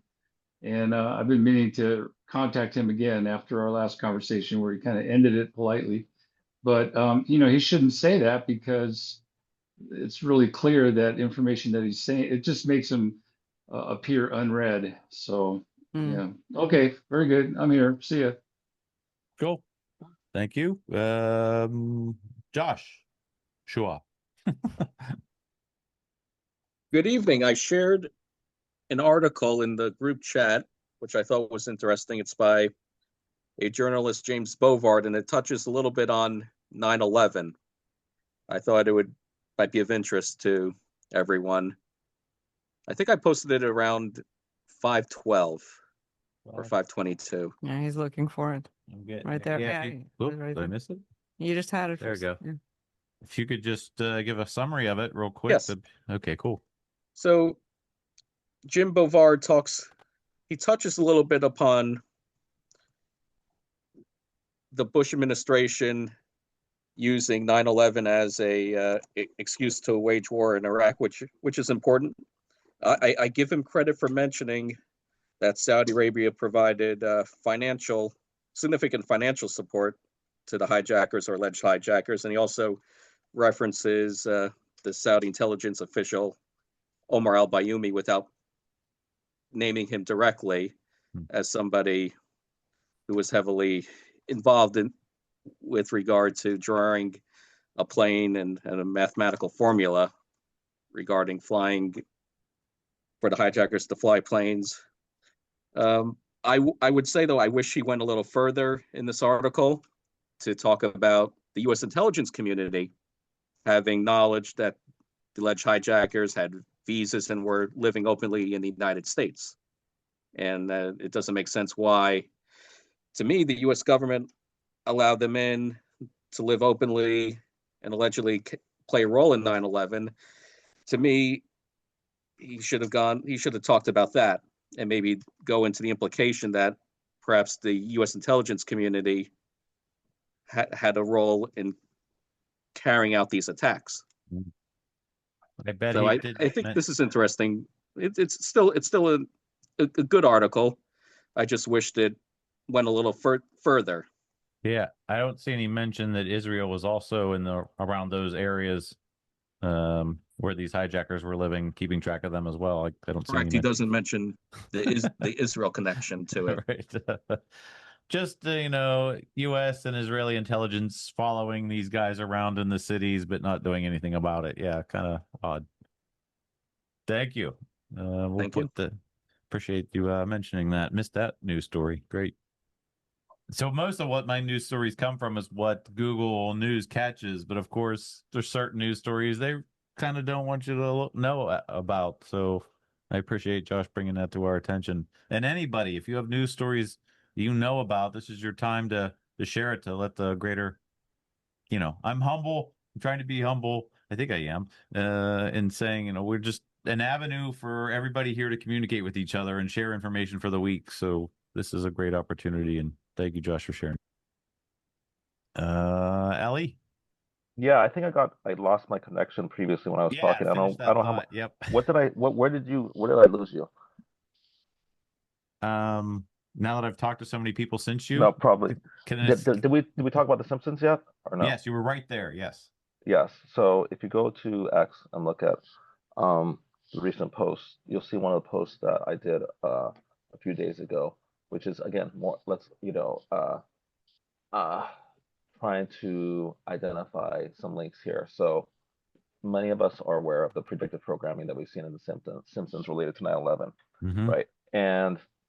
But most of us are not aware that one of the victims of Epstein alleged that the creator of the Simpsons, Matt Groening, actually was on Epstein's plane, and she was forced to give him a massage. So it goes back to exploring this question of how, if the Simpsons did know about 9/11 or all these other events, how did they find out? Because we also have the story that we've discussed previously where Prince Andrew's ex-girlfriend said Epstein knew about 9/11. And really, at this point, that's not even a surprise, given that Epstein seemed to be make James Bond look like a goofball. He seemed to be everywhere at once in terms of his awareness of global events. So obviously, he knew about 9/11 in advance. And if he's associated with all these other big name people in media and entertainment, like the creator of The Simpsons, that's how that information could be being disseminated through someone like a Jeffrey Epstein.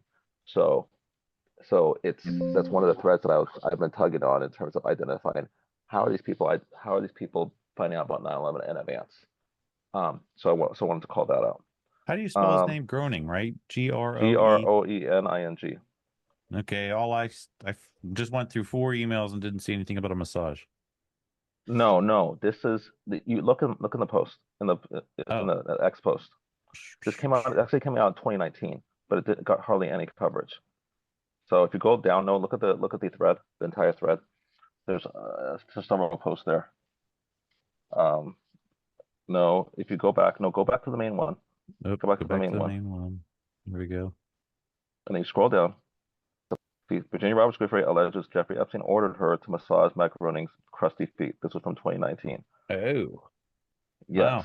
Wow. Okay. Yes, and this was on Epstein's plane. So, so you have that, and then again, tying that to the other link that there's evidence that Epstein knew about 9/11 in advance. Yes. And you start to paint a picture about how this information is getting out to only select so-called elites. Yeah. Which is then how in some cases it has been predictably programmed in the media before 9/11. That's one theory that's worth exploring. So I wanted to call that out. Thank you. So now, and to the point where I know somebody just said I don't believe they predicted 9/11. You saw in the other article I posted, even some of the showrunners of The Simpsons, 20 years later, basically said, "Oh, how did we do that? What is a coincidence that we predicted 9/11?" So even they acknowledged that that particular episode was strangely indicative, which was strangely linking to 9/11 with that little pamphlet that shows the 9 next to the Twin Towers. So just want to call that out. Now, second thing I wanted to mention real quick was the Timeline Junkie group that did that Lucky Larry's Preposterous Plan trailer. Well, they did do it episode 1. I don't know if you guys saw they did episode 1. Okay, so you guys are already aware of that. They launched at episode 1. Okay, then if that's already news, then I don't have to mention that. Okay, that's all I want to mention at this point. But just say, I think that I agree that we should continue to explore the Epstein Lemon connections because it could open doors that we didn't even know existed. Thank you. Yeah, Timeline Junkie put out the video that we had seen a while back. The prelude, if you will, to it was really interesting. A lot of swear words. But when I watched episode 1, if you do watch it, there's a lot of artistic license. Some of the facts don't match up with things that we know. But I give it, artistic license again. I kind of wish he didn't swear as much as he did. I mean, he gratuitously drops the F-bombs as much as there's blood in Pulp Fiction. Like, it was just all through there. Kind of didn't need to be there. But, hey, again, I really like the saying, any publicity is good publicity. Some people might disagree with that, but yeah. He's mentioning it, and it's putting it out into the ethos. So thank you, Ellie. Ether. Ethos. No, ethos is something completely I don't know. different. Sorry. All right. See, I'm not a wordsmith either. Wordly, my buddy Mikey. I gotcha. Mike Zorzano. Hey, I just wanted to talk about investigative strategy. When these planes crashed and hit, let's just talk about Shanksville. Any good investigator on the site would ask, where was the plane? Where did it go? If he couldn't see it, they would dig for it. That's very basic, logical, elementary investigative procedure. But they didn't do that. They said it went so deep that they just, But where we dropped the ball as a movement, as a people, is we should have seen the foolishness in that, because where there is no evidence is evidence in plain sight. And the same can be said about the Pentagon. These 4 jets had 2 engines each, massive engines constructed of titanium and other very hard metals. And in almost all plane crashes, they remain intact. But out of these 4 planes, we found 2 engines, we're told. Pentagon and 1 at the tower. There were 80 tons of wreckage for each plane. Times 4 is 320 tons of wreckage. I don't remember seeing any pile of wreckage close to even 80 tons, let alone 320. We really have, we can't see the forest for the trees, apparently. I don't know why this was not a red flag from day one. And we've ignored it. We have a myopic focus on the obvious. The buildings fell straight down. That's crazy. We all bought that. Yeah. It was easy. That's obvious. That was an implosion. But why and how did we miss the obvious? No, I'm saying that the towers were the obvious. We all just like bought that, oh yeah, trees, Jenga, snowmen, everything could fall vertically into itself. Like nobody, how did we all check out? Well, the sheeple bought it, but thinking people very quickly thought something was wrong. It might have taken them a couple years, but I remember on day one, I thought that was weird how they fell straight down like that. I really didn't pursue it until about 04, 05. But the fact that these engines are missing, indestructible, titanium, and we just look the other way. It's no big deal. Black box recorders, voice recorders. How many did they find? I think one. Yeah. Out of 8, there should be 8. 2 for each plane, a voice recorder and a data recorder. So there's 7 missing.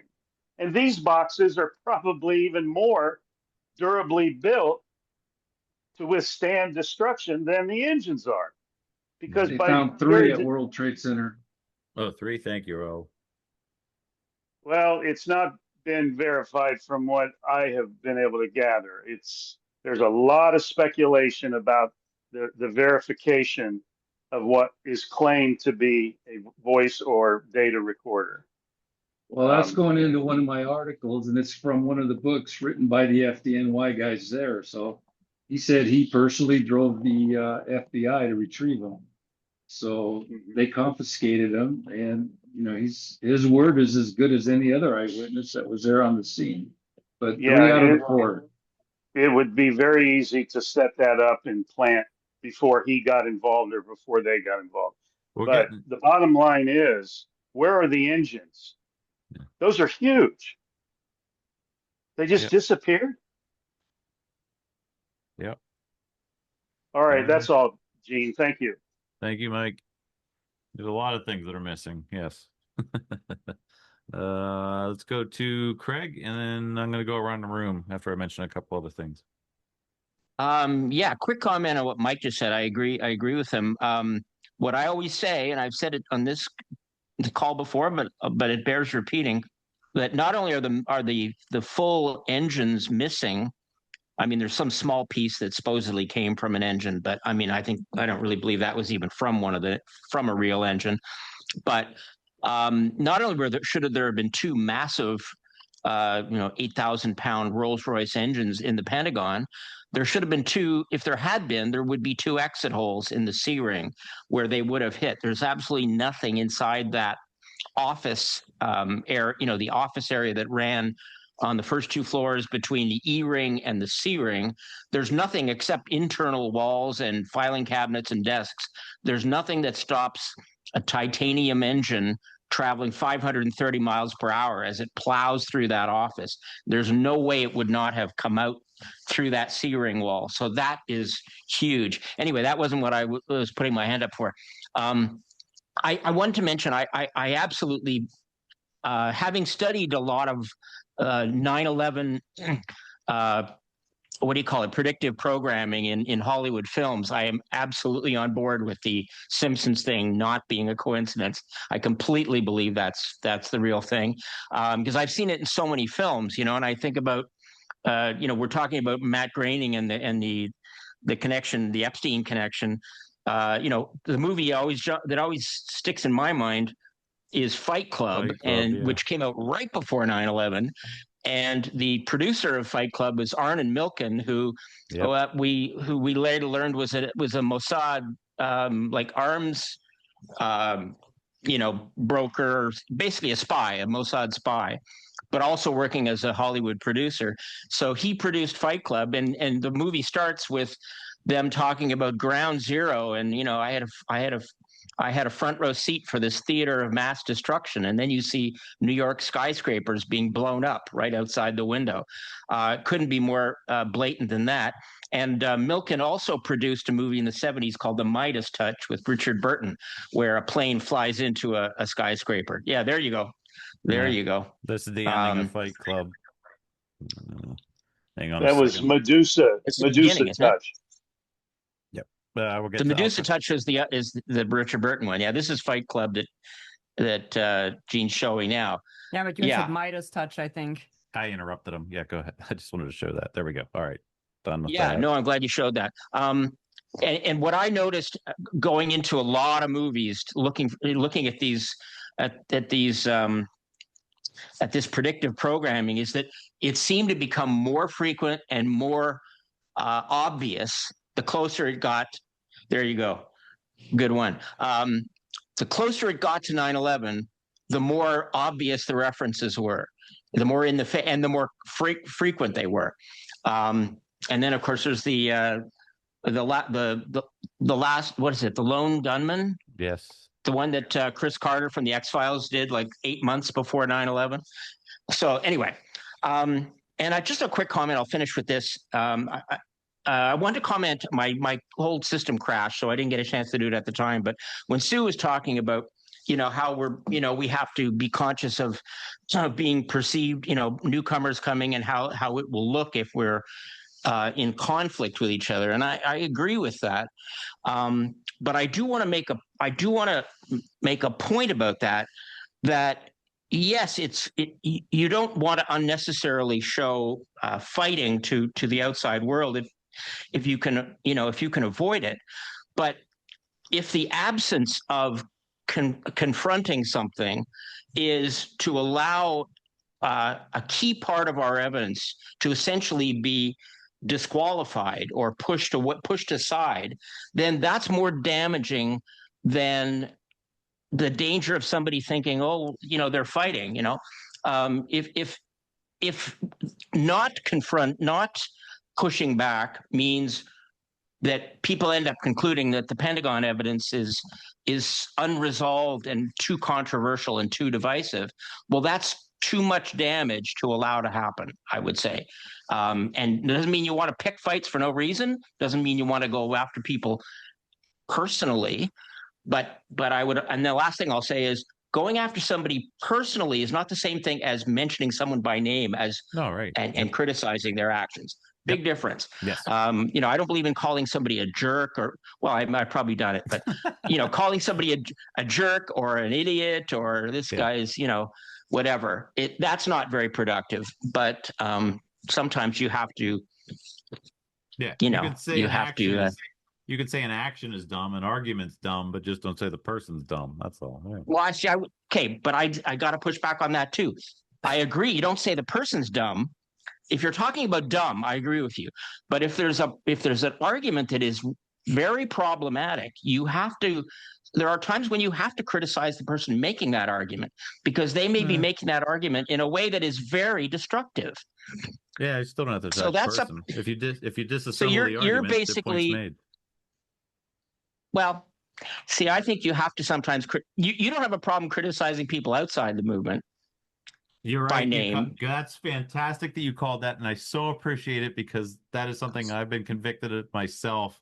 Yes, and I'm wrong there, and I'm hypocritical there, and I own that. I don't think you are wrong there, though. I do. Like, you criticize Howard Lutnick. That's wrong. Yeah, is it wrong to criticize Howard Lutnick? His actions are just inexcusable. But if I ever make a personal attack, he's a good guy.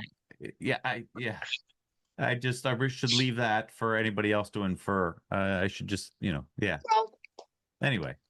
Just put the facts out there and let people connect the dots. That's it. Yep. Or connect the dots for them. Thank you, Craig. Let's go to Jerry, and then we're going to go around the room.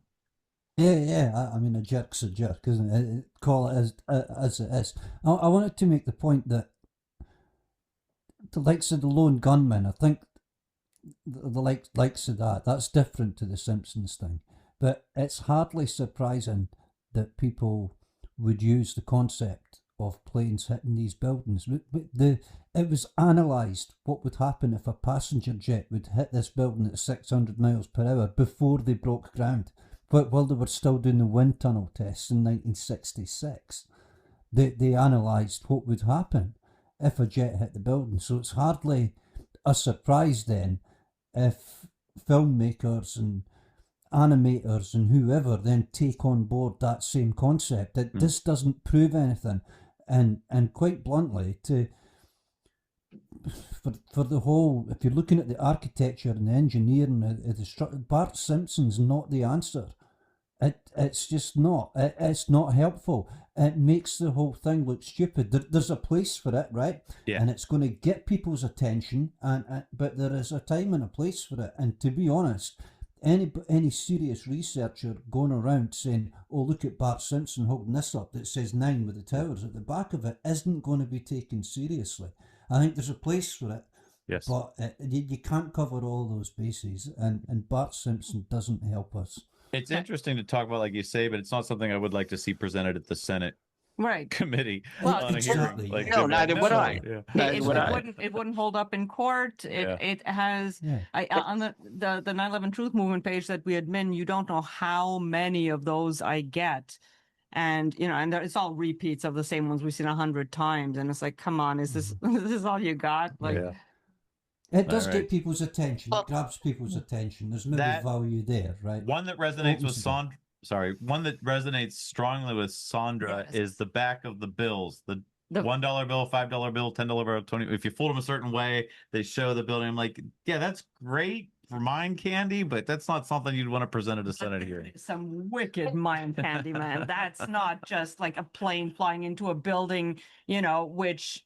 Like Jerry was just saying, I mean, those were the tallest buildings, and any movie writer that's writing an action thing in New York is going to be tempted to use the towers as the plot. But I mean, the back of the bills folding into the exact sequence of the towers getting hit and falling. That okay. For those that don't know what we're talking about, just real quick, and then I'm going to go around the room. And I couldn't find a better quality image, but you'll still get the general idea here. If you pull a 5, 10, 20, 50, and $100 bill, supposedly it shows a sequence of the towers coming down. How do we just see that? The towers standing, the towers hit and on fire, the towers starting to collapse, collapsing more, and then there's just nothing but smoke. Yeah, possibly. Okay, so in all seriousness, is there anybody else who doesn't find that absolutely compelling?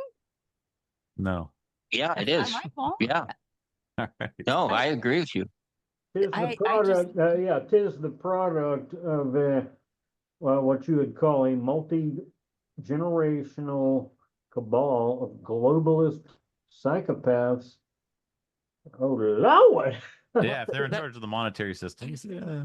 The bills were all redesigned between 1998 and 2001 or something like that. So, I mean, it makes a great point. Yeah, I hear you. It's very compelling circumstantial evidence. Yes. But would anybody say that this needs to be brought up in a hearing in front of Ron Johnson? Of course not. Exactly. That's okay. But that doesn't mean it's not worth noticing and talking about, though. Definitely. Same thing with the Hollywood stuff. We say like, well, would it stand up in court? But that's the wrong standard, I think. I mean, we look at those Epstein emails. We learn what we learn. That doesn't mean just because we can't take them into court that we shouldn't mention them. Right. Fair enough. Right. All right. You can mention them, just don't use them as an argument to make your point. There's a lot of other things. Use them as far as they take you, I guess. Don't. Let's go around the room. The first thing I'm going to mention, and then I'll start off with the Boston people. Upcoming, the Boston 9/11 Truth Call, February 19th. That is this Thursday. We have Kevin Barrett that's going to be on 6:30 p.m. Kevin Ryan. And not Kevin. That was a miss. Accidentally made a little mistake. If she lands Kevin Ryan, that'd be pretty dang cool. But Kevin Barrett's still pretty cool. And then Sandra Hicks on March 5th. And so far, that's all we know about. Sue, anything else for the group? No, that's all. We're still talking about whether or not to hold an agenda at the end of the speaker or every other week. There's some disagreement on that, but if we hold it at the end of the speaker, we just haven't had enough time to devote to our agenda. Right. So we're debating that. I feel strongly it should be every other week. And just our Boston on the boots ground activists for the agenda. And there's disagreement on that. So I don't know what we're going to do. We need to get Al a home office. Yeah, seriously. Yeah. All right. Yeah. So I can't really, I feel like I can't really cut the speaker short and the Q&A short. Right. And I don't want to be a bully about that because it gets very interesting. But it just gets too late Yes. to hold the agenda and devote appropriate amount of time for our agenda. So, in all fairness, I mean, the Boston 9/11 Truth agenda meeting should really just be for the Boston people. I know you're always That's kind at the end to say, you know, whoever wants to stay, and then there's people who feel bad if they leave, so they stay. But, you know, they can listen and participate, but, you know, it's your agenda call, right? Yep. that's the way I feel about it. And, you know, if anything comes out of it that we want to share with a broader audience, we can share. Yep. You know, like we're talking about another aerial banner for this coming September. Nice. And Yes. that would be something that other groups might want to do too. So yeah, we can always share that too. Yeah, share that on the war room. Yeah. All Yeah. right. Let's keep rolling. Thank you, Sue. Let's go to Al since Boston. Yeah, I'm the guy that disagrees, but I prefer to have time limits, and I think one of the problems came up with the last meeting. Barbara went on way too long, and we should have had a limit on the amount of time she was speaking, even though everything she says is good. You really do have to enforce some time limits, and that includes the people that are asking the questions, or you have to respect everybody's time. Mm-hmm. So that's where I'm coming from. I did want to comment on Kevin Barrett. I didn't realize he was a no-planer. And that's one of the questions I want to delve into when he speaks this coming time. And I love listening to the guy. He's such a wealth of information, and that's the only negative that I have found in his arguments. So anyway, that's all I got. Thank you. Time limits are tough to keep. Trust me. Yeah, we were. Well, you got to have people that are willing to chime in, and you got to have a couple of people rather than just one person. Yep. Is my opinion. Yeah. You can always speak up, Al, and I haven't heard you do that. Well, I have. We need the gong. You put it in the chat, and I'm not always paying attention to the chat. Just unmute yourself and speak up. So why don't we have a separate meeting on this? I don't think. Yeah. Okay. All good. We need to get you guys the gong from the Gong Show. All right. Jane Milliken, anything for the group? No, there was something way back that I had in mind to share or ask, but I can't remember what it is now. And maybe it'll come back, and I will, if it's important, I'll put it out there next week. Right on.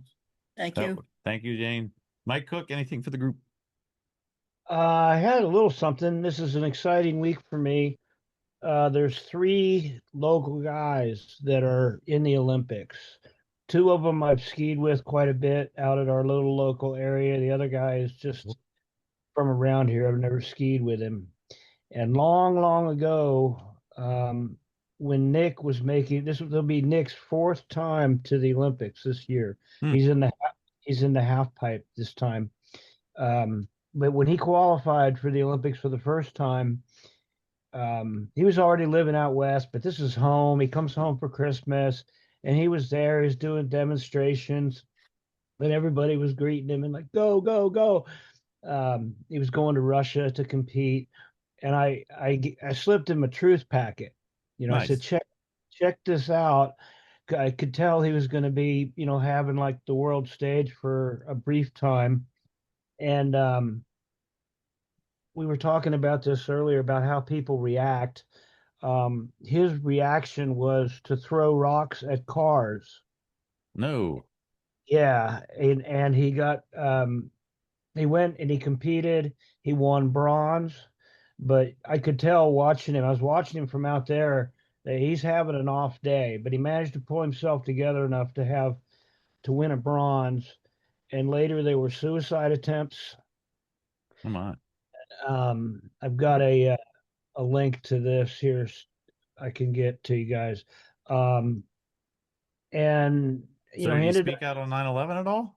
not a bit, Oh. not that I've caught. He said he attributed the throwing rocks at cars as a panic attack, and then you know, the suicide attempts, and he went into some kind of therapy. I think he quit drinking completely and got himself together. But it is very difficult information. Yeah. I'm Don't sorry. know. I just Sorry. posted the link, and I'm happy he's still doing well, you know, and I understand people not speaking out, you know. Maybe if he actually retires, he said he was retiring a couple years ago, but he's back. He's doing really, he's got 1 bronze, 2 silver, and I hope he gets gold this time. Yep. Right on. Yeah. Whew. Thank you. Brian Good. You're muted, brother.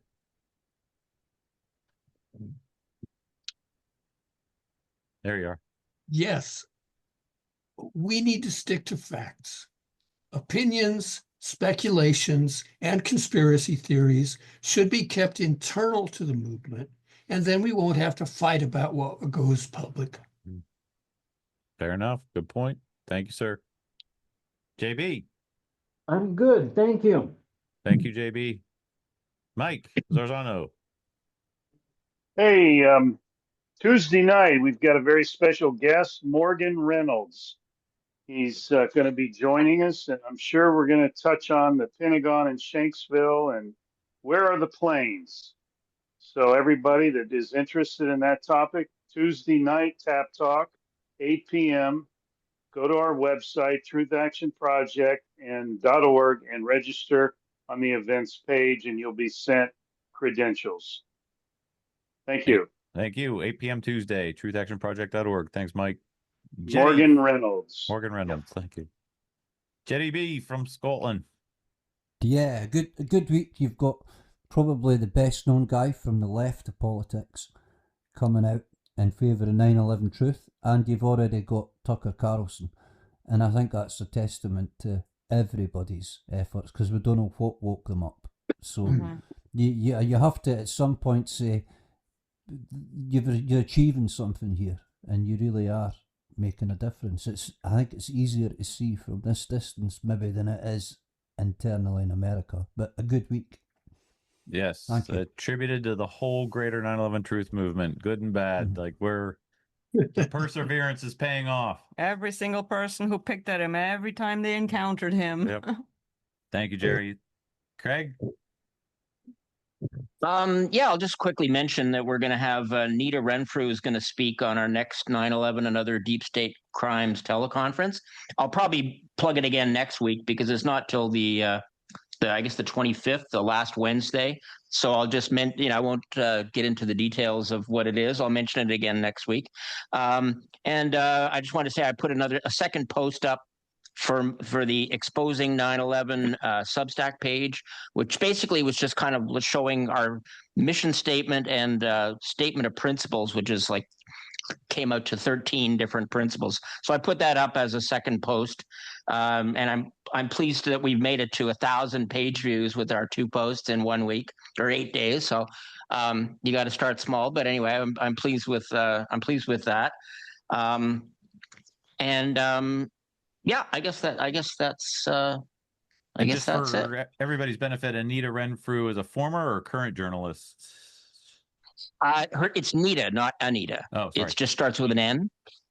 She's not currently working as a journalist professionally. So I guess you'd say she's a retired journalist. I think. Yep, on a pretty big level, I guess. Right? Oh yeah, she's. I think Jean's confusing her with, there was another lady there who asked really pointed questions, and I thought she was a journalist too. I forget her name. About Sunny Menard? Yeah. No, I meant Nita Renfrew. You meant? Okay, yep. I wasn't sure. All right. And then when's that again, Craig? That is Wednesday, I believe it's the 25th. I'm just Yeah, Wednesday the 25th. All right. We'll catch that next week then too, I think. Yep. Thank you, sir. Bob, anything for the group? It's been a good listen. Thank you very much. And that's what there is. Right on. Thanks, Bob. Joshua? I've been thinking. Whoops. You skipped the whole row. I skipped the whole row. Sorry, but go ahead, Josh. Oh,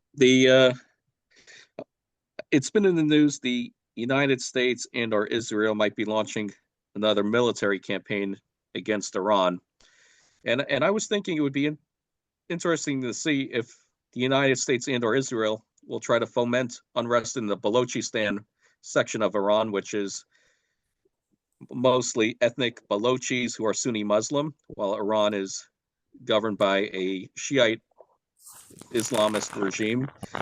And to me, the interesting thing about the Balochis with regard to 9/11 is that Khalid Sheikh Mohammed, the alleged mastermind, is of Balochi ethnicity. His nephew, Ramzi Youssef, the bomber for the 93 bombing, who entered the United States with alleged Mossad mole Ahmed Hajjaj, is also Balochi. So that's just something I've been thinking about. And Josh, isn't that the place where Kurt Weldon was saying that they were holding Osama bin Laden? Well, not holding him, but I think it might have been because Iran has some provinces that are Sunni majority, while the rest of the country is majority Shiite. Well, he called it Baluchistan. So it's an area. It's a region between Pakistan, Afghanistan, and somewhere else. That's I think. where, Or no, those two. that's Iran, where they supposedly hit him for a while. But I mean, Yeah. Who knows? On that, I was thinking, because I've also started to, and sorry, Brian, I'm going to go there. I had a little conspiracy theory that will, like, if we were going to make like a false flag poll, like remember how they do like football polls on where the false flag might be? I was starting to think the USS Lincoln, which has been like out in commissioned ship that's been out for like 37 years, and it's over there near Iraq, and man, if that got hit, there we go. There we starting a war. So, I don't know. Yeah, he's saying keep an eye on Baluchistan. So that's Joshua's block. I'm going USS Lincoln. God forbid that happens. But yeah. Anyway. Oh, the Lincoln's been there for like a good 3 months now. No. I don't know. They shipped it out a while ago. Anyways, let me get back into it. Thank you, Joshua. Magnus. Oh, thank you to everybody, and keep up the great work, and have a great week. Thank you, Jean and Sandra, for everything. Thank you, Magnus. Thank you. Let's go to Richard. Anything for the group, sir? Nothing I can think of. Episode 5. Hope everybody's doing great. Working on Crime Scene to Courtroom, episode number 6. Any quick questions? Not that I can think of. Do you know anything? Richard. Demolition expert. Richard, you were asking me about the name of that investigative reporter in Colorado with the case with the sheriff. I remembered his name, Jonathan Elenoff. Do you remember? I know John. Yeah. Yeah, Core of Corruption. Yeah. I'm pretty sure that was him that I was communicating with, and that was assisting the police in that investigation and everything. Cool. I heard Magnus trying to Mike. say something. Go ahead, Magnus. And Susie too. And Susie too. Yep. Yeah, I was just wondering, are we any closer? It's just a few firefighters who are wondering about their release date, because now I have lost a few friends and some followers on Facebook because they're not sure and don't trust info I have, and saying, oh God, we are having a delay with that episode, so yeah, they're complaining here. So I was just asking, do we know anything about their release date? Is it going to be March? Yeah, definitely. It'll be early March. But the question for them is, did they digest episodes 1, 2, 3, 4, 5, and 6? I don't get much feedback on these episodes. It's sad actually, because I'm putting a lot of work into them, and I don't know if anybody's watching them. Well, we all appreciate the work, and it's there for the record. Yep. Yeah, that's what keeps me going. I mean, is that it is there. It is an important record. I think we're creating. But I'd love to have feedback from anybody on the episodes. And before I go to Susie, also, if everybody remembers, this would be reintroduced as yet another piece of evidence in the if they get another chance here, the grand jury in New York. So that's fantastic. And Magnus, just for yourself, I know that Richard gives himself target dates and everything, but maybe you're just better off not giving a date for people to hang their hat on, because if they're gonna, start turning against you because it's not out on that date, I think just drop it. Just say the next episode is in the works and that's it. Yeah. It'll take the time that it takes. But we'll call that the good news that they're interested. Yeah. Thank you, Yeah, Marcus. that's great. I have a lot of people that are interested, and I'm watching it. Yeah, they are watching it. We have people watching it here in Norway. Yeah. Oh, good. Thanks. Nice. Susie, you were going to say something? Oh, well, with regards to Richard, is this episode 6 regarding this relationship that you're developing with this demolition expert? No. Oh, and it's not me, it's Ted. But that we did that episode. The next episode is focused on foreknowledge and the destruction of evidence.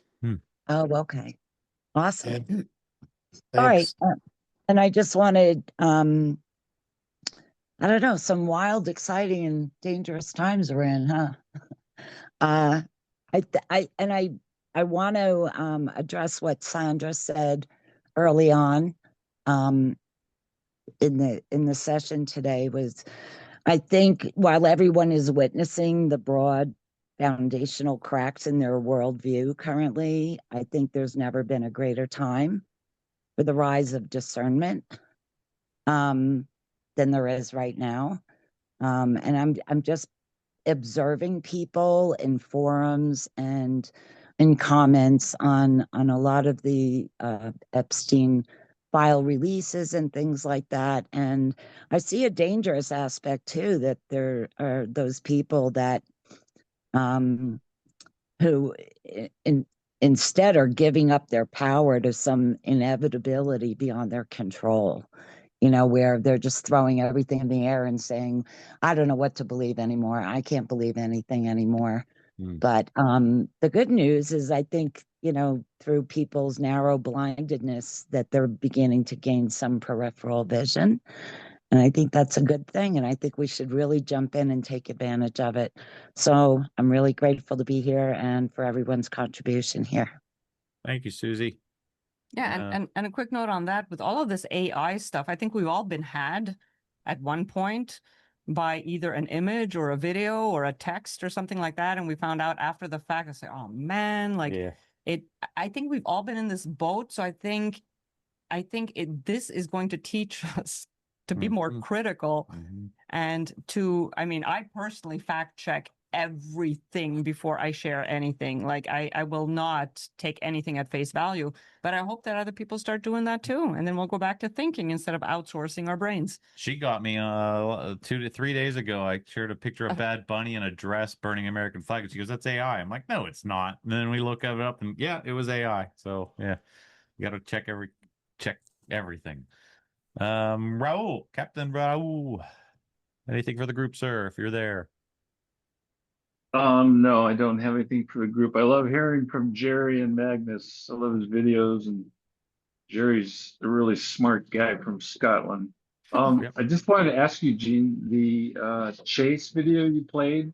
Yes. That's on YouTube, and what's the title of that one? Well, you can only get to it through his website, and okay. Let me real quick put it in the chat so everyone has it real quick.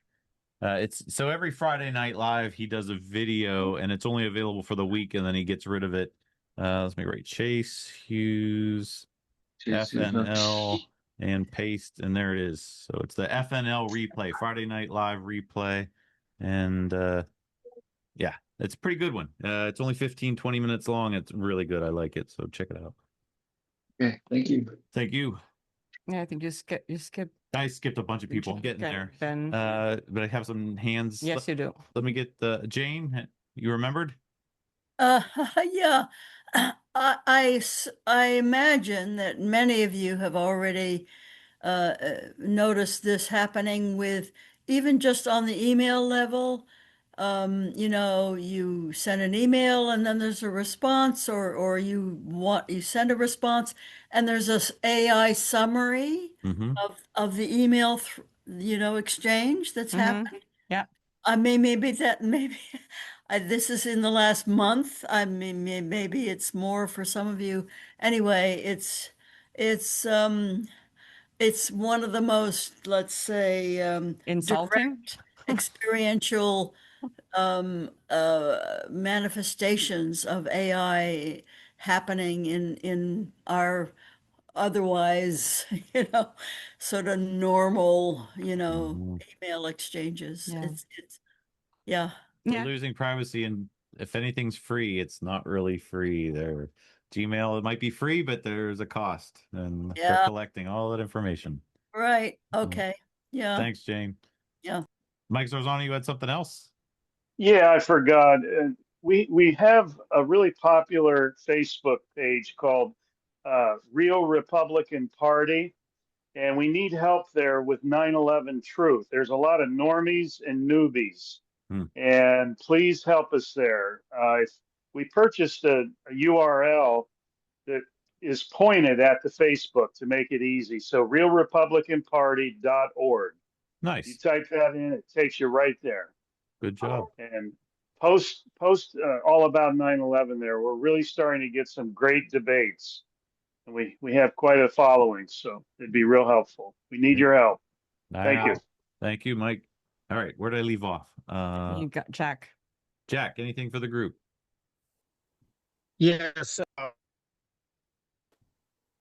First, there's been a big switch. The American public almost completely supported Israel last year, and they flipped now. And I noticed that the only ones who are really open to criticizing Israel in regards to Gaza were the young people. And you could really notice a difference. And then suddenly the whole thing flipped. So young people do have a big influence. Yeah, they're not buying it And at we all. should go after them.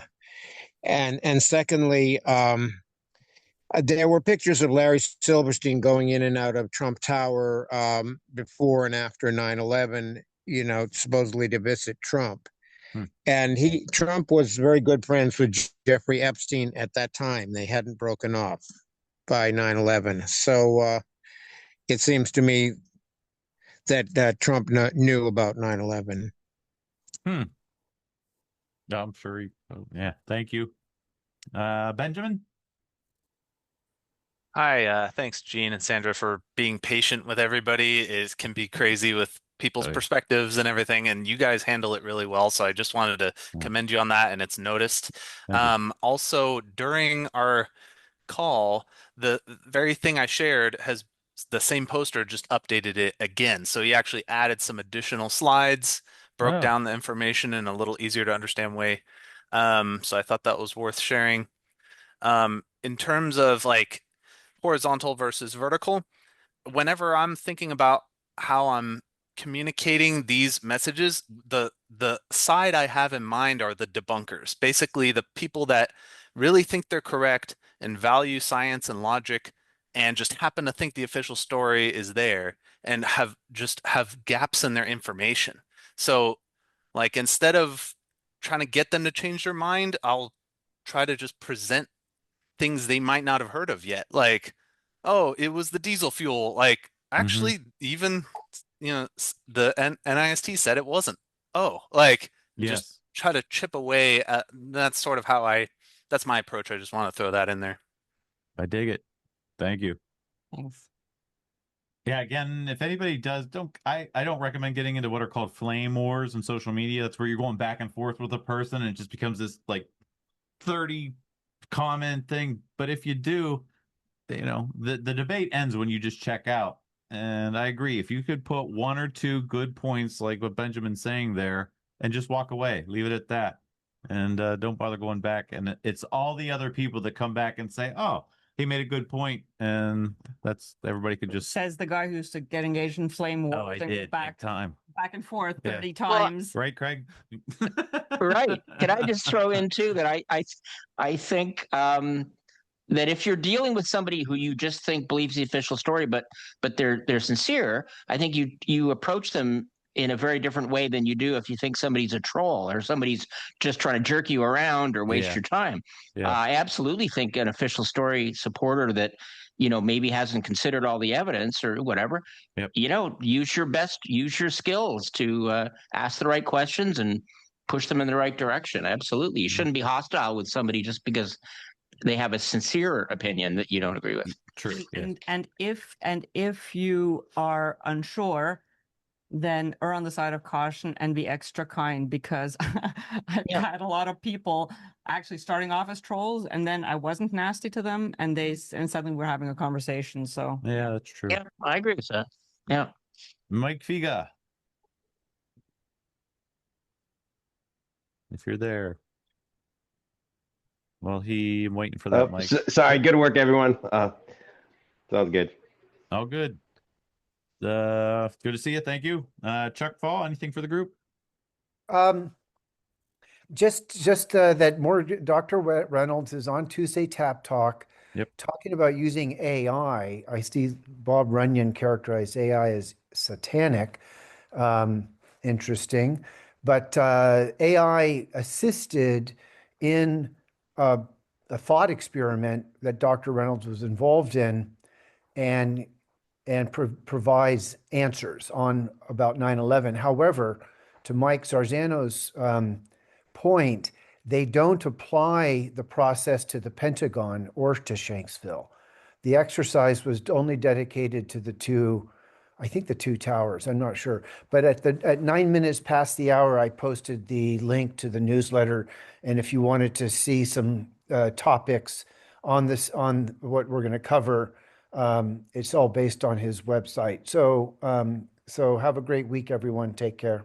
You too. Yeah, AI, maybe in the whole, maybe it's something like that, but Ian Carroll's using it against it. I mean, Terminator, it wasn't a good thing. In The Matrix, it wasn't a good thing.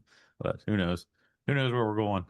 But we're definitely going for the ride, that's for sure. Sandra, anything for the group?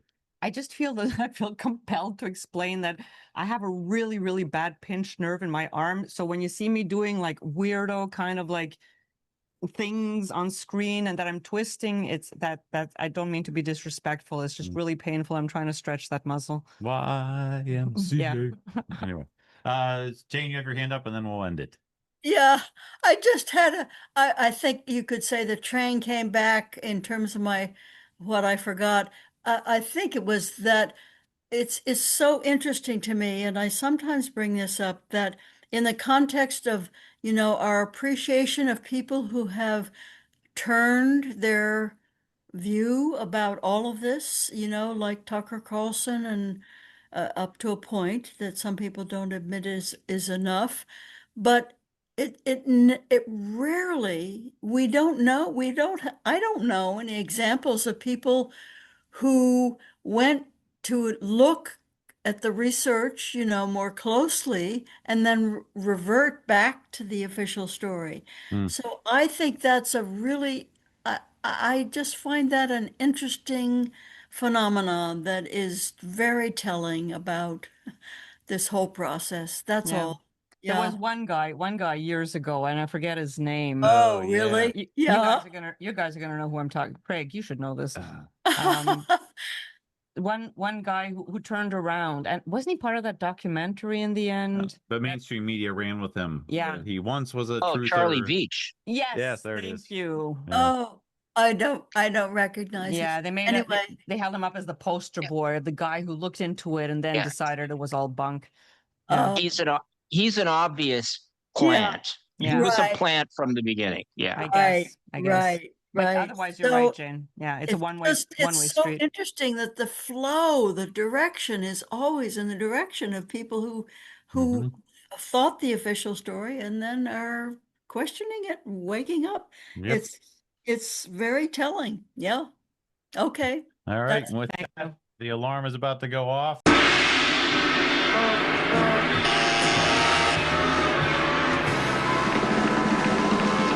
the Gong It sounds like Show. the beginning of Black Anyways, Betty. have a great evening and a great week. Let's talk next time. Have a good week, guys. Thanks, guys. Gentlemen, you can't fight in here. This is the war room.